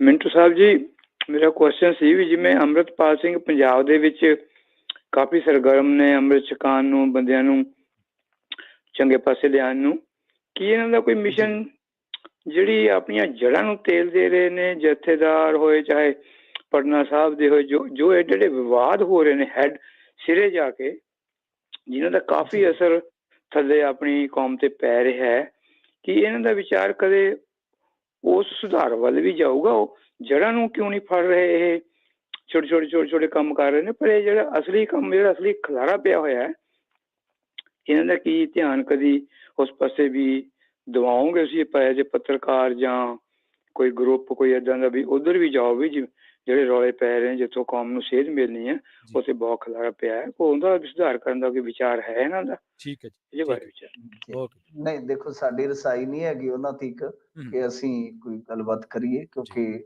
ਫੀਲਡ ਤੇ ਪੱਤਰਕਾਰ ਜੋ ਬੈਠਾਂ ਵਗੈਰਾ ਕਰਦੇ ਨੇ ਉਹ ਕਰ ਲੈਣ ਤਾਂ ਬਿਹਤਰ ਆ ਕਿ ਉਹ ਕਿਤੇ ਹੋ ਸਕਦਾ ਹੈ ਇਹੋ ਜਿਹਾ ਸਵਾਲ ਕਰਦੇ ਨੇ। ਜੀ ਤਾਂ ਗੱਲ ਇਹ ਆ ਕਿ ਜਿਹੜੀ ਹੁਣ ਇਹ ਸੂਰਤ-ਏ-ਹਾਲ ਹੈ ਇਹ ਤਾਂ ਸਾਰਿਆਂ ਦੇ ਸਾਹਮਣੇ ਆ। ਪਰ ਇਹ ਤਾਂ ਜੇ ਹੁਣ ਆਪਾਂ ਦੇਖੀਏ ਅਮਰਤਪਾਲ ਸਿੰਘ ਦੇ ਜ਼ਿੰਮੇ ਅਸੀਂ ਸਾਰਾ ਕੁਝ ਸੁੱਟ ਰਹੇ ਹਾਂ ਤੇ ਜੀ ਜਿਹੜੇ ਲੋਕ ਪਹਿਲਾਂ ਮੋਹਤਬਾਰ ਜ਼ਿੰਮੇਵਾਰ ਜਾਂ ਰੁਤਬੇਦਾਰ ਇੱਥੇ ਬੈਠੇ ਸਨ, ਉਹ ਕਾਹਦੇ ਵਾਸਤੇ ਇੱਥੇ 20-20 ਸਾਲ ਤੋਂ 30-30 ਸਾਲ ਤੋਂ ਅਹੁਦੇ ਲੈ ਕੇ ਬੈਠੇ ਨੇ? ਕਿ ਉਹਨਾਂ ਨੂੰ ਕੁਛ ਨਹੀਂ ਸੀ ਦੀਦਾ? ਜੀ ਗਿਆਨੀ ਇਕਬਾਲ ਸਿੰਘ ਨੇ ਜੋ ਉੱਥੇ ਕੀਤਾ, ਮੁੰਡਾ, ਚਲੋ ਮੈਂ ਨਹੀਂ ਕਹਿੰਦਾ ਔਲਾਦ ਪਤਾ ਨਹੀਂ ਆਪਣੀ ਕਿਹੋ ਜੀ ਕੱਲ ਨੂੰ ਨਿਕਲ ਆਉਣੀ ਔਰ ਨਿਕਲ ਪਿੱਠ ਗਈ। ਪਿੱਛੇ ਹਨੇਰਾ ਹੁੰਦਾ ਬੰਦੇ ਦਾ। ਬਿਲਕੁਲ ਸਹੀ। ਪਰ ਮੁੰਡਾ ਖੁਦ ਉੱਥੇ ਜੌਬ ਕਰਦਾ ਸੀਗਾ ਤੇ ਕਿੱਦਾਂ ਉਹਦੀ ਵੀਡੀਓ ਵਾਇਰਲ ਹੋ ਗਈ ਜੀ ਬਈ ਜੇ ਖਾਣਾ ਪੀਣਾ ਤੁਸੀਂ ਚਲੋ ਖਾਣਾ ਪੀਣਾ, ਨਿੱਜੀ ਜ਼ਿੰਦਗੀ ਮੈਂ ਉਧਰ ਨਹੀਂ ਜਾਵਾਂਗਾ। ਤਾਂ ਉਹ ਗੱਲ ਇਹ ਹੈ ਕਿ ਪਰ ਤੁਸੀਂ ਇਸ ਤਰ੍ਹਾਂ ਗੁਰੂ ਘਰ ਦੇ ਵਿੱਚ ਰਹਿ ਕੇ ਉਹ ਹੋਈ ਵਿਆਹਾਂ ਵਾਲਾ ਮੁੱਦਾ ਤੇ ਕੀ ਉਹ ਉਦੋਂ ਅਮਰਤਪਾਲ ਸਿੰਘ ਤੇ ਉਦੋਂ ਹੋ ਸਕਦਾ ਕਿ ਮਤਲਬ ਕਿ 20-22 ਸਾਲ ਦਾ ਹੋਵੇ ਤੇ ਜੀ ਉਦੋਂ ਦੂਸਰਾ ਸਿੱਖ ਜਗਤ ਜਿਹੜਾ ਉਹ ਨਹੀਂ ਸੀ ਵੇਖ ਰਿਹਾ ਇਹਨਾਂ ਚੀਜ਼ਾਂ ਨੂੰ। ਜੀ ਤਾਂ ਗੱਲ ਇਹ ਆ ਕਿ ਜਿਨ੍ਹਾਂ ਦੇ ਕੋਲ ਸੰਸਥਾਵਾਂ ਤੇ ਕੰਟਰੋਲ ਆ ਜਾਂ ਜਿਨ੍ਹਾਂ ਕੋਲ ਮੋਹਤਬਰੀ ਆ, ਉਹਨਾਂ ਦੀ ਵੀ ਤੇ ਫਰਜ਼ ਬਣਦਾ ਹੈ ਨਾ, ਉਹਨਾਂ ਦੇ ਵੀ ਤੇ ਜ਼ਿੰਮੇਵਾਰੀ ਬਣਦੀ, ਉਹ ਵੀ ਜਾ ਕੇ ਵੇਖਣ ਇਹ ਕਿਉਂ ਹੋ ਰਿਹਾ। ਔਰ ਸਭ ਤੋਂ ਵੱਡੀ ਗੱਲ ਮੈਂ ਤਾਂ ਤੁਹਾਨੂੰ ਦੱਸ ਦਿੱਤੀ ਹੈ ਕਿ ਇਹ ਜਿਹੜੇ 2 ਬੋਰਡ ਨੇ, ਇਹ ਬੋਰਡ ਟੋਟਲੀ ਕਹਿ ਲਓ ਕਿ ਆਪਾਂ ਕਹਿ ਸਕਦੇ ਆ, ਹੁਣ ਮੈਂ ਕਿਸੇ ਵੀ ਆਰਗੇਨਾਈਜੇਸ਼ਨ ਦਾ ਨਾਮ ਤੇ ਨਾ ਲੈਂਦਾ ਹੋਇਆ ਇੰਨੀ ਗੱਲ ਕਹੂੰਗਾ ਕਿ ਉਹ ਪੂਰੀ ਤਰ੍ਹਾਂ ਆਪਣਾ ਰਿਪੋਰਟ ਜਿਹੜਾ ਪਿੱਛੇ ਦਿੱਤੀ ਬੈਠੇ ਨੇ। ਜੀ ਦੀਪਿੰਦਰ ਸਿੰਘ ਜੀ, ਸਤਿ ਸ਼੍ਰੀ ਅਕਾਲ ਦੀਪਿੰਦਰ ਜੀ, ਤੁਸੀਂ ਆਉਣੇ ਰਹੋ। ਹਾਂਜੀ, ਸਤਿ ਸ਼੍ਰੀ ਅਕਾਲ ਜੀ ਮਿੰਟੂ ਜੀ। ਅੱਜ ਵੈਸੇ ਤੁਸੀਂ ਤੇ ਪ੍ਰਵੀਨ ਜੀ ਨੇ ਥੋੜੀ ਸੜਕਾਂ ਬਾਰੇ ਗੱਲ ਕੀਤੀ ਹੈ, ਮੈਂ ਉਹਦੇ ਬਾਰੇ ਟਿੱਪਣੀ ਕਰਨੀ ਸੀਗੀ। ਜਿਵੇਂ ਹੁਣ ਆਪਣੇ ਪੰਜਾਬ 'ਚ ਸੜਕਾਂ ਦਾ ਜਾਲ ਵਿਛਾਈ ਜਾਂਦੇ ਆ। ਮੈਂ ਬਠਿੰਡੇ ਨੂੰ ਬਿਲੋਂਗ ਕਰਦਾ, ਮੈਨੂੰ ਹੁਣੇ ਮੇਰੇ ਦੋਸਤ ਨੇ ਦੱਸਿਆ ਉਧਰ ਕੋਟਸ਼ਮੀਰ ਪਿੰਡ ਤੁਹਾਨੂੰ ਪਤਾ ਹੋਣਾ, ਉਧਰੋਂ ਬਾਈਪਾਸ ਕੱਢ ਰਹੇ ਆ ਵੀ ਇੰਨੀਆਂ ਸੜਕਾਂ ਇਹ ਬਣਾਈ ਜਾਂਦੇ ਆ। ਆਪਣਾ ਪੰਜਾਬ ਹੈਗਾ ਐਗਰੀਕਲਚਰ ਲੈਂਡ ਹੈ, ਠੀਕ ਹੈ, ਕੁਛ ਹੱਦ ਤੱਕ ਤਾਂ ਲੋੜ ਆ, ਜਿੰਨਾ ਜਾਲ ਵਿਛਾਈ ਜਾਂਦੇ ਇਹਨਾਂ ਲੋੜ ਵੀ ਹੈਗੀ ਹੈ ਕਿ ਨਹੀਂ। ਇੰਡਾਇਰੈਕਟਲੀ ਤਾਂ ਇਹ ਪੰਜਾਬ ਨੂੰ ਨੁਕਸਾਨ ਪਹੁੰਚਾ ਰਿਹਾ, ਜੋ ਜੱਟਾਂ ਦੀਆਂ ਜ਼ਮੀਨਾਂ ਆ ਜਾਂਦੀਆਂ ਜਾਂ ਕਿਸੇ ਦੀ ਜ਼ਮੀਨ ਦੇ ਵਿਚਾਲੋਂ ਸੜਕ ਨਿਕਲ ਜਾਂਦੀ ਆ, ਉਹ ਨੁਕਸਾਨ ਹੁੰਦਾ। ਬਾਕੀ ਲੋਕਾਂ ਨੂੰ ਟੋਲ ਦੇਣੇ ਪੈਂਦੇ ਆ ਤੇ ਇਹ ਤਾਂ ਜਾਣ ਵੀ ਇੰਟਰਸਟੇਟ ਨੂੰ ਕਨੈਕਟ ਕਰਨ ਲਈ ਤਾਂ ਕੋਈ ਹੈਗਾ ਇਹਨਾਂ ਦਾ ਮਿਸ਼ਨ ਹੋਊਗਾ, ਪਰ ਪੰਜਾਬ ਨੂੰ ਤਾਂ ਆਰਥਿਕ ਤੌਰ ਤੇ ਜਾਂ ਹੋਰ ਆਪਾਂ ਕਹਿ ਦਾਂਗੇ ਵੀ ਨੁਕਸਾਨ ਹੀ ਪਹੁੰਚਾ ਰਹੇ ਆ ਇਹ। ਜੀ ਦੱਸਿਓ ਜੀ ਕਰਾਂਗੇ। ਨਹੀਂ ਦੇਖੋ, ਇਹ ਇਕੱਲਾ ਆਪਣੇ ਨਹੀਂ ਨਿਕਲ ਰਹੇ, ਪਰ ਬਿਲਕੁਲ ਮੈਂ ਇਸ ਗੱਲ ਦੇ ਨਾਲ ਸਹਿਮਤ ਹਾਂ ਕਿ ਇਹ ਜ਼ਿਆਦਾ ਸਾਨੂੰ ਮਾਰ ਕਰ ਰਹੇ ਕਿਉਂਕਿ ਅਸੀਂ 2 ਛੋਟੇ ਸਟੇਟ ਆ, ਪੰਜਾਬ ਤੇ ਹਰਿਆਣਾ, ਤੇ ਦੋਨੇ ਹੀ ਮਤਲਬ ਕਿ ਅਸੀਂ ਕਹਿ ਲਓ ਕਿ ਕੁਦਰਤ ਦੀ ਨਿਆਮਤ ਦਾ ਆਨੰਦ ਮਾਣਦੇ ਆ ਕਿ ਸਾਡੇ ਕੋਲ ਉਪਜਾਊ ਭੂਮੀ ਹੈ ਤੇ ਉਹਦਾ ਰਕਬਾ ਬੜਾ ਥੋੜਾ ਦੋਨਾਂ ਕੋਲ। ਵੈਸੇ ਤੇ ਇੱਕ ਹੀ ਸੀ ਅਸੀਂ, ਹੁਣ ਚਲੋ 2 ਭਰਾ ਅੱਡ ਹੈ, ਤਾਂ ਦੋਨਾਂ ਨੂੰ ਮਾਰ ਪੈ ਰਹੀ ਆ। ਪਰ ਇਹਦੇ 'ਚ ਇਕੱਲੇ ਪੰਜਾਬ ਦਾ ਨਹੀਂ ਹੈ। ਜੇ ਤੁਸੀਂ ਦੇਖੋਗੇ ਤਾਂ ਹੁਣੇ ਗੂਗਲ ਕਰ ਲਓ, ਜੇ ਤੁਸੀਂ ਆਨਲਾਈਨ ਬੈਠੇ ਹੋ ਤਾਂ ਭਾਰਤਮਾਲਾ ਪ੍ਰੋਜੈਕਟ ਦੇਖੋ, ਪੂਰੇ ਭਾਰਤ ਨੂੰ ਇੱਕ ਤਰ੍ਹਾਂ ਨਾਲ ਮਾਲਾ ਬਣਾ ਕੇ ਖਿੱਚਿਆ ਗਿਆ ਜੀ। ਇਸੇ ਤਰ੍ਹਾਂ ਹੋਰ ਕੁਝ ਪ੍ਰੋਜੈਕਟ ਨੇ, ਮਤਲਬ ਪਰ ਉਹ ਮਾਰ ਜਿਹੜੀ ਹੁਣ ਜਿੱਦਾਂ ਭਾਰਤਮਾਲਾ ਪ੍ਰੋਜੈਕਟ ਨੂੰ ਤੁਸੀਂ ਦੇਖੋਗੇ ਤਾਂ ਇਹ ਭਾਰਤਮਾਲਾ ਪ੍ਰੋਜੈਕਟ ਵੈਸੇ ਤੇ ਆਪਾਂ ਨੂੰ ਫਾਇਦਾ ਇਹਨਾਂ ਚੀਜ਼ਾਂ ਦਾ ਫਾਇਦਾ ਇਉਂ ਹੈ ਕਿ ਜਿਵੇਂ ਹੁਣ ਆਪਾਂ ਲੈਂਡ ਲੋਕ ਆ, ਵੈਸੇ ਖਾਲਿਸਤਾਨ ਦੇ ਮੁੱਦੇ ਤੇ ਵੀ ਸਵਾਲ ਉੱਠਦਾ ਨਾ ਕਿ ਤੁਸੀਂ ਲੈਂਡ ਲੋਕ ਹੋ, ਕਿੱਧਰ ਜਾਓਗੇ। ਤਾਂ ਆਪਾਂ ਨੂੰ ਜਿਹੜੀ ਬੰਦਰਗਾਹ ਪੈਂਦੀ ਹੈ ਉਹ ਗੁਜਰਾਤ ਵਾਲੀ ਪੈਂਦੀ ਹੈ ਨਾ, ਤਾਂ ਉੱਥੋਂ ਮਤਲਬ ਕਿ ਜੇ ਆਪਣੀ ਕਨੈਕਟੀਵਿਟੀ ਹੁੰਦੀ ਹੈ ਤਾਂ ਵਧੀਆ ਰਸਤਾ ਹੈ, ਤਾਂ ਉਹਦੇ ਨਾਲ ਟਾਈਮ ਬਚ ਜਾਏਗਾ। ਜਿਹੜਾ ਮਾਲ ਦਾ ਆਪਾਂ ਉੱਥੋਂ ਮਤਲਬ ਕਿ ਲਿਆਉਨੇ ਆ ਜਾਂ ਉੱਥੇ ਛੱਡਦੇ ਆ, ਰਾਈਟ। ਸੋ ਇਹ ਫਾਇਦਾ ਵੀ ਹੁੰਦਾ, ਪਰ ਮੈਂ ਇਸ ਗੱਲ ਦੇ ਨਾਲ ਬਿਲਕੁਲ ਸਹਿਮਤ ਹਾਂ ਤੁਹਾਡੇ ਕਿ ਸਾਡੇ ਕੋਲ ਜ਼ਮੀਨ ਪਹਿਲਾਂ ਹੀ ਥੋੜੀ ਹੈ, ਉਹਦੀ ਮਾਰ ਸਾਨੂੰ ਪੈ ਰਹੀ ਹੈ। ਜਿਵੇਂ ਤੁਸੀਂ ਦੇਖੋਗੇ ਭਾਰਤਮਾਲਾ ਪ੍ਰੋਜੈਕਟ ਵਾਲਾ ਜਿਹੜਾ ਇੱਥੋਂ ਬੰਦਰਗਾਹ ਤੋਂ ਚੱਲਦਾ ਹੈ, ਸ਼ਾਇਦ ਪਤਾ ਨਹੀਂ ਕਾਂਡਲੇ ਤੋਂ ਖਿੱਚੀ ਹੈ ਇਹਨਾਂ ਨੇ ਜਾਂ ਕਿਸੇ ਹੋਰ ਬੰਦਰਗਾਹ ਤੋਂ, ਤਾਂ ਉਹ ਸੜਕ ਜਿਹੜੀ ਹੈ ਜੇ ਤੁਸੀਂ ਦੇਖੋਗੇ ਰਾਜਸਥਾਨ 'ਚ ਆ ਗਈ, ਕੋਈ ਏਡਾ ਖਾਸ ਨੁਕਸਾਨ ਨਹੀਂ ਰਾਜਸਥਾਨ 'ਚ, ਤਾਂ ਉਹ ਕਹਿਣਗੇ ਜਿੰਨੇ ਮਰਜ਼ੀ ਕੱਢ ਲਓ, ਟਿੱਬਿਆਂ ਦਾ ਸਗੋਂ ਮੁੱਲ ਮਿਲਦਾ। ਪਰ ਜਿਵੇਂ ਉਹ ਐਂਟਰ ਹੁੰਦੀ ਹੈ, ਸਾਡੇ ਇੱਧਰ ਸਰਸਾ ਆ ਗਿਆ ਹਰਿਆਣੇ ਵਾਲਾ, ਤੁਹਾਨੂੰ ਪਤਾ ਕਿੱਡਾ ਉਪਜਾਊ ਏਰੀਆ। ਫਿਰ ਗਾਂ ਐਂਟਰ ਹੋ ਗਈ ਇਧਰੋਂ ਸਾਡੀ ਵਾਲੀ ਸਾਈਡ ਤੋਂ, ਡੱਬ ਵਾਲੀ ਸਾਈਡ ਤੋਂ ਹੁੰਦੀ ਹੋਈ ਤਾਂ ਇਧਰੋਂ ਐ ਨਿਕਲ ਗਈ ਸਿੱਧੀ ਜਾ ਕੇ ਅੰਮ੍ਰਿਤਸਰ, ਤੇ ਫਿਰ ਗਾਂ ਸਿੱਧੀ ਉਹ ਸ਼੍ਰੀਨਗਰ ਤੱਕ ਚਲੇ ਜਾਂਦੀ ਆ। ਤਾਂ ਵਾਕਿਆ ਇਹ ਗੱਲ ਹੈ ਕਿ ਸਾਨੂੰ ਨੁਕਸਾਨ ਹੋ ਰਿਹਾ, ਪਰ ਇਹਨਾਂ ਚੀਜ਼ਾਂ ਦਾ ਫਾਇਦਾ ਵੀ ਹੈ। ਪਰ ਅਫਸੋਸ ਦੀ ਗੱਲ ਇਹ ਹੈ ਕਿ ਇੱਧਰ ਇੰਡੀਆ 'ਚ ਜੇ ਦੇਖੋਗੇ ਤੁਸੀਂ ਤਾਂ ਬਹੁਤ ਘੱਟ ਚਰਚਾ ਹੁੰਦੀ ਹੈ ਇਹਨਾਂ ਗੱਲਾਂ ਦੀ। ਜੀ ਜਸਵੀਰ ਸਿੰਘ ਜੀ, ਸਤਿ ਸ਼੍ਰੀ ਅਕਾਲ ਜੀ, ਤੁਸੀਂ ਆਉਣੇ ਰਹੋ ਜੀ। ਹਾਂਜੀ, ਸਤਿ ਸ਼੍ਰੀ ਅਕਾਲ ਸਾਰੇ ਭਰਾਵਾਂ ਨੂੰ। ਸਤਿ ਸ਼੍ਰੀ ਅਕਾਲ ਜੀ। ਸਤਿ ਸ਼੍ਰੀ ਅਕਾਲ। ਮਿੰਟੂ ਜੀ, ਮੇਰੇ ਨਾ ਸਵਾਲ ਥੋੜੇ ਜਿਹੇ ਟਫ ਹੁੰਦੇ ਨੇ, ਬਾਕੀ ਸਰੋਤਿਆਂ ਦੇ ਨਾਲ ਵੱਖਰੇ ਹੁੰਦੇ ਨੇ। ਕੋਈ ਗੱਲ ਨਹੀਂ ਸਰ, ਕੋਈ ਗੱਲ ਨਹੀਂ, ਤੁਹਾਡੇ ਓਪੀਨੀਅਨ ਜ਼ਿਆਦਾ ਹੁੰਦੇ, ਮੇਰੇ ਲਾਇਕ ਤਾਂ ਕੋਈ ਸਵਾਲ ਘੱਟ ਹੁੰਦੇ ਆ। ਵੇਖੋ ਅੱਜ ਦੇ ਦੌਰ ਦੇ ਵਿੱਚ ਨਾ ਇੰਟਰਨੈਸ਼ਨਲ ਮੀਡੀਆ ਦੇ ਵਿੱਚ ਮੈਂ ਰਹਿਣਾ ਤੇ ਚਰਚਾ ਹੋ ਰਹੀ ਵੀ ਭਾਰਤ ਇੱਕ ਹਿੰਦੂ ਰਾਸ਼ਟਰ ਬਣ ਜਾ ਰਿਹਾ ਛੇਤੀ, ਤੇ ਜਾਣੀ ਕਿ ਜਿਹੜੀ ਤਸਵੀਰ ਮੈਂ ਵੇਖਦਾ ਮਿੰਟੂ ਜੀ, ਉਹ ਤਸਵੀਰ ਅਨੁਸਾਰ ਤੇ ਹਿੰਦੂ ਰਾਸ਼ਟਰ ਤੇ ਬਣ ਚੁੱਕਾ ਆਲਰੇਡੀ। ਹਿੰਦੂ ਰਾਸ਼ਟਰ ਇੰਪਲੀਮੈਂਟ ਹੋ ਰਿਹਾ ਆਲਰੇਡੀ। ਤਕਰੀਬਨ ਜਿੰਨੇ ਵੀ ਸਰਕਾਰ ਦੇ ਫੈਸਲੇ ਨੇ ਹਿੰਦੂ ਰਾਸ਼ਟਰ ਦੀ ਤਰ੍ਹਾਂ ਹੀ ਹੋ ਰਹੇ ਨੇ। ਸਿਰਫ ਹੁਣ ਜ਼ਮੀਨ ਤਿਆਰ ਕੀਤੀ ਜਾ ਰਹੀ ਹੈ, ਜਾਂ ਮੰਨ ਲਓ ਜ਼ਮੀਨ ਆਲਰੇਡੀ ਤਿਆਰ ਹੋ ਚੁੱਕੀ ਹੈ। ਤੇ ਭਾਰਤ ਦੀਆਂ ਜਿੰਨੀਆਂ ਵੀ ਮੇਨ ਸਿਆਸੀ ਪਾਰਟੀਆਂ, ਕਾਂਗਰਸ ਹੋਵੇ, ਆਮ ਆਦਮੀ ਪਾਰਟੀ ਹੋਵੇ ਜਾਂ ਦੂਜੀਆਂ, ਹੁਣ ਇਹ ਸਾਰੀਆਂ ਹਿੰਦੂਤਵ ਦੀਆਂ ABCD ਟੀਮਾਂ ਬਣ ਚੁੱਕੀਆਂ ਨੇ ਆਲਰੇਡੀ। ਜਦੋਂ ਵੀ ਜਾਣ ਕੇ ਹਿੰਦੂ ਰਾਸ਼ਟਰ ਐਲਾਨ ਹੋ ਜਾਂਦਾ ਤੇ ਇਹਨਾਂ ਨੇ ਸਿਰਫ ਤੇ ਸਿਰਫ ਗੋਂਗਲੂਆਂ ਦੀ ਤਰ੍ਹਾਂ ਵਿਰੋਧ ਕਰਨ ਵਾਲੇ ਬਿਆਨ ਹੀ ਦੇਣੇ ਨੇ। ਹੁਣ ਮੈਂ ਗੱਲ ਕਰਾਂ ਆਪਣੇ ਪੰਜਾਬ ਦੇ ਪੰਥ ਦੀ, ਅਕਾਲ ਤਖਤ ਦੇ ਜਥੇਦਾਰ ਨੇ ਇੱਕ ਜ਼ੋਰਤ ਵਿਖਾਈ ਹੈ, ਮੈਂ ਉਹਨੂੰ ਸਲਾਮ ਕਰਨਾ। ਉਹਨਾਂ ਪਿੱਛੇ ਜੇ ਬਿਆਨ ਦਿੱਤਾ ਸੀ ਵੀ ਜੇਕਰ ਹਿੰਦੂ ਰਾਸ਼ਟਰ ਦੀ ਗੱਲ ਕਰਨਾ ਕੋਈ ਗੁਨਾਹ ਨਹੀਂ ਤੇ ਫਿਰ ਸਿੱਖ ਰਾਸ਼ਟਰ ਦੀ ਗੱਲ ਕਰਨੀ ਕਿਵੇਂ ਗੁਨਾਹ ਹੈ ਜੀ। ਵਧੀਆ ਬਿਆਨ ਹੈ। ਹੁਣ ਦੂਜੇ ਪਾਸੇ ਇਹੀ ਜਥੇਦਾਰ ਜਦੋਂ ਆਪਣਾ ਵਕੀਲ ਪੰਨੂ ਸਿੱਖ ਫॉर ਜਸਟਿਸ ਦਾ ਰਿਫੰਡਨ ਕਰਵਾ ਰਿਹਾ ਕਾਮਯਾਬੀ ਨਾਲ, ਭਾਰਤ ਦੇ ਇੱਕ TV ਚੈਨਲ ਤੇ ਬਹਿ ਕੇ ਇਹੀ ਜਥੇਦਾਰ ਕਹਿੰਦਾ ਵੀ ਪੰਨੂ ਦੇ ਸਿੱਖੀ ਸਰੂਪ 'ਚ ਹੀ ਹੈ ਨਹੀਂ, ਉਹ ਕਿਵੇਂ ਸਿੱਖ ਸਟੇਟ ਦੀ ਗੱਲ ਕਰਦਾ। ਸਗੋਂ ਭਾਰਤ ਸਰਕਾਰ ਨੂੰ ਕਹਿਣ ਡਿਆ ਪੰਨੂ ਨੂੰ ਤੁਸੀਂ ਕਾਬੂ ਕਰੋ, ਇਹ ਮੁੰਡਿਆਂ ਨੂੰ ਭੜਕਾ ਰਿਹਾ, ਜਦ ਕਿ ਪੰਨੂ ਦੀ ਸਾਰੀ ਜ਼ਮੀਨ ਜਾਇਦਾਦ ਭਾਰਤ ਸਰਕਾਰ ਨੇ ਜ਼ਬਤ ਕਰ ਲਈ ਹੈ। ਮਿਹਰਬਾਨੀ ਜੀ। ਥੈਂਕ ਯੂ ਜੀ। ਨਹੀਂ ਦੇਖੋ ਜਸਵੀਰ ਸਿੰਘ ਜੀ, ਮੈਂ ਇੱਕ ਸੋਚ ਜਿਹੜੀ ਰੱਖਦਾ ਇੱਥੇ ਕਿ ਮੈਨੂੰ ਨਹੀਂ ਲੱਗਦਾ, ਠੀਕ ਹੈ ਤੁਹਾਨੂੰ ਤੁਹਾਡੇ ਦ੍ਰਿਸ਼ਟੀਕੋਣ ਤੋਂ ਲੱਗਦਾ ਹੋਏਗਾ, ਤੇ ਸਾਨੂੰ ਵੀ ਕੁਝ ਮਾਮਲਿਆਂ 'ਚ ਸ਼ਿਕਵੇ ਸ਼ਿਕਾਇਤ ਰਹਿੰਦੇ ਨੇ, ਇੱਥੇ ਗਿਲੇ ਰਹਿੰਦੇ ਨੇ। ਮਤਲਬ ਕਿ ਨਾਲੇ ਮੈਂ ਕੋਈ ਕਿਸੇ ਪਾਸੇ ਵੀ ਉਲਾਰਵਾਦੀ ਹੋਣ ਦਾ ਯਤਨ ਨਹੀਂ ਕਰਦਾ, ਤੇ ਇਹ ਕੋਸ਼ਿਸ਼ ਕਰੀਦੀ ਹੈ ਕਿ ਅਸੀਂ ਸਾਰਿਆਂ ਦੇ ਵਿਚਾਲੇ ਖਲੋਈਏ ਤੇ ਸਾਰਿਆਂ ਦੀ ਗੱਲ ਸੁਣੀਏ, ਤੇ ਜੋ ਵੀ ਸਿੱਖਣ ਨੂੰ ਮਿਲਦਾ ਸਿੱਖੀਏ ਅਸੀਂ। ਤਾਂ ਗੱਲ ਇਹ ਆ ਕਿ ਮੈਨੂੰ ਵੀ ਬਹੁਤ ਕੁਝ ਗਲਤ ਲੱਗਦਾ ਹੈ, ਪਰ ਮੇਰਾ ਇੱਕ ਮੰਨਣਾ ਹੈ ਕਿ ਜੇ ਹਿੰਦੂ ਰਾਸ਼ਟਰ ਮਤਲਬ ਕਿ ਇਸ ਤਰ੍ਹਾਂ ਐਲਾਨਿਆ ਜਾਂਦਾ ਹੈ, ਜਿੱਦਾਂ ਮਤਲਬ ਕਿ ਤੁਹਾਡੇ ਕੋਲ ਆਪਣੇ ਕਾਰਕ ਹੋ ਸਕਦੇ ਆ ਉਹਨੂੰ ਹਨਾ ਕਰਨ ਦੇ, ਪਰ ਮੇਰੇ ਮੁਤਾਬਕ ਜਿਸ ਦਿਨ ਐਲਾਨ ਹੋਏਗਾ ਇੰਡੀਆ ਉਸ ਦਿਨ ਇਕੱਠਾ ਨਹੀਂ ਰਹੇਗਾ, ਜਦ ਕਿ ਇਹ ਅਖੰਡ ਭਾਰਤ ਦਾ ਇਸ ਵੇਲੇ ਇੱਕ ਕਨਸੈਪਟ ਲਿਆ ਰਹੇ ਨੇ ਜ਼ਿਆਦਾਤਰ। ਜੇ ਤੁਸੀਂ ਦੇਖੋਗੇ ਹਿੰਦੂ ਰਾਸ਼ਟਰ ਹੁਣ ਪਿੱਛੇ ਹੋ ਗਿਆ, ਹੁਣ ਇਹ ਜ਼ਿਆਦਾ ਕਰਦੇ ਨੇ ਅਖੰਡ ਭਾਰਤ, ਤੇ ਉਹਦੇ 'ਚ ਇੱਕ ਸਭ ਤੋਂ ਵੱਡਾ ਨੁਕਤਾ ਉਭਾਰਿਆ ਜਾਂਦਾ ਹੈ ਕਿ ਜੋ ਪਾਕਿਸਤਾਨ ਦੇ ਕਬਜ਼ੇ ਵਾਲਾ ਕਸ਼ਮੀਰ ਹੈ ਅਸੀਂ ਉਹ ਲੈਣਾ ਹੈ ਜੀ, ਅਸੀਂ ਹੌਲੀ ਹੌਲੀ ਅਖੰਡ ਭਾਰਤ ਵੱਲ ਵਧਣਾ ਹੈ। ਸੋ ਮੈਨੂੰ ਉਲਟਾ ਲੱਗ ਰਿਹਾ ਇਸ ਟਾਈਮ। ਤੇ ਦੂਜੀ ਗੱਲ ਇਹ ਆ, ਮੇਰਾ ਮੰਨਣਾ ਇਹ ਆ ਕਿ ਜੇ ਭਾਰਤ ਇਸ ਤਰ੍ਹਾਂ ਹੁੰਦਾ ਹੈ ਤਾਂ ਮੈਨੂੰ ਨਹੀਂ ਲੱਗਦਾ ਸਾਊਥ ਨਾਰਥ ਇਹਨਾਂ ਸਟੇਟਾਂ ਦੇ ਵਿੱਚ ਬਹੁਤ ਵੱਡਾ ਬਿਖਰਾਵ ਹੋ ਜਾਏਗਾ ਜੀ, ਕਿਉਂਕਿ ਇਹਨਾਂ ਦੀ ਜਿਹੜੀ ਪਛਾਣ ਆ, ਸੱਭਿਆਚਾਰ ਆ, ਉਹ ਅਲੱਗ-ਅਲੱਗ ਹੈ। ਨਾਰਥ ਈਸਟ ਵੀ ਜੇ ਤੁਸੀਂ ਦੇਖੋਗੇ ਤਾਂ ਉੱਥੇ ਤਾਂ ਨਾਰਥ ਈਸਟ ਤਾਂ ਕੁਝ ਸਟੇਟਾਂ ਇਸ ਤਰ੍ਹਾਂ ਦੀਆਂ ਜਿੱਥੇ ਈਸਾਈ ਬਹੁ ਗਿਣਤੀ 'ਚ, ਜਿੱਦਾਂ ਆਪਾਂ ਪੰਜਾਬ 'ਚ ਆਪਣੇ ਸਿੱਖ ਦੇਖਦੇ ਹਾਂ। ਤਾਂ ਖੈਰ ਮੇਰਾ ਮੰਨਣਾ ਇਹ ਆ ਕਿ ਇਹ ਬਲੰਡਰ ਹੋਏਗਾ, ਐਸਾ ਮੈਨੂੰ ਨਹੀਂ ਲੱਗਦਾ ਕਰ ਪਾਉਣਗੇ ਕਦੇ। ਜੀ ਮਿੰਟੂ ਜੀ, ਸੋ ਆਪਣੇ ਅਗਲੇ ਕਾਲਰ ਵੱਲ ਵਧਦੇ ਹਾਂ ਜੀ। ਸੁਖਦੇਵ ਸਿੰਘ ਜੀ, ਸਤਿ ਸ੍ਰੀ ਅਕਾਲ ਜੀ, ਤੁਸੀਂ ਆਉਂਦੇ ਰਹੋ। ਹਾਂਜੀ ਸਤਿ ਸ੍ਰੀ ਅਕਾਲ ਜੀ ਮਿੰਟੂ ਜੀ।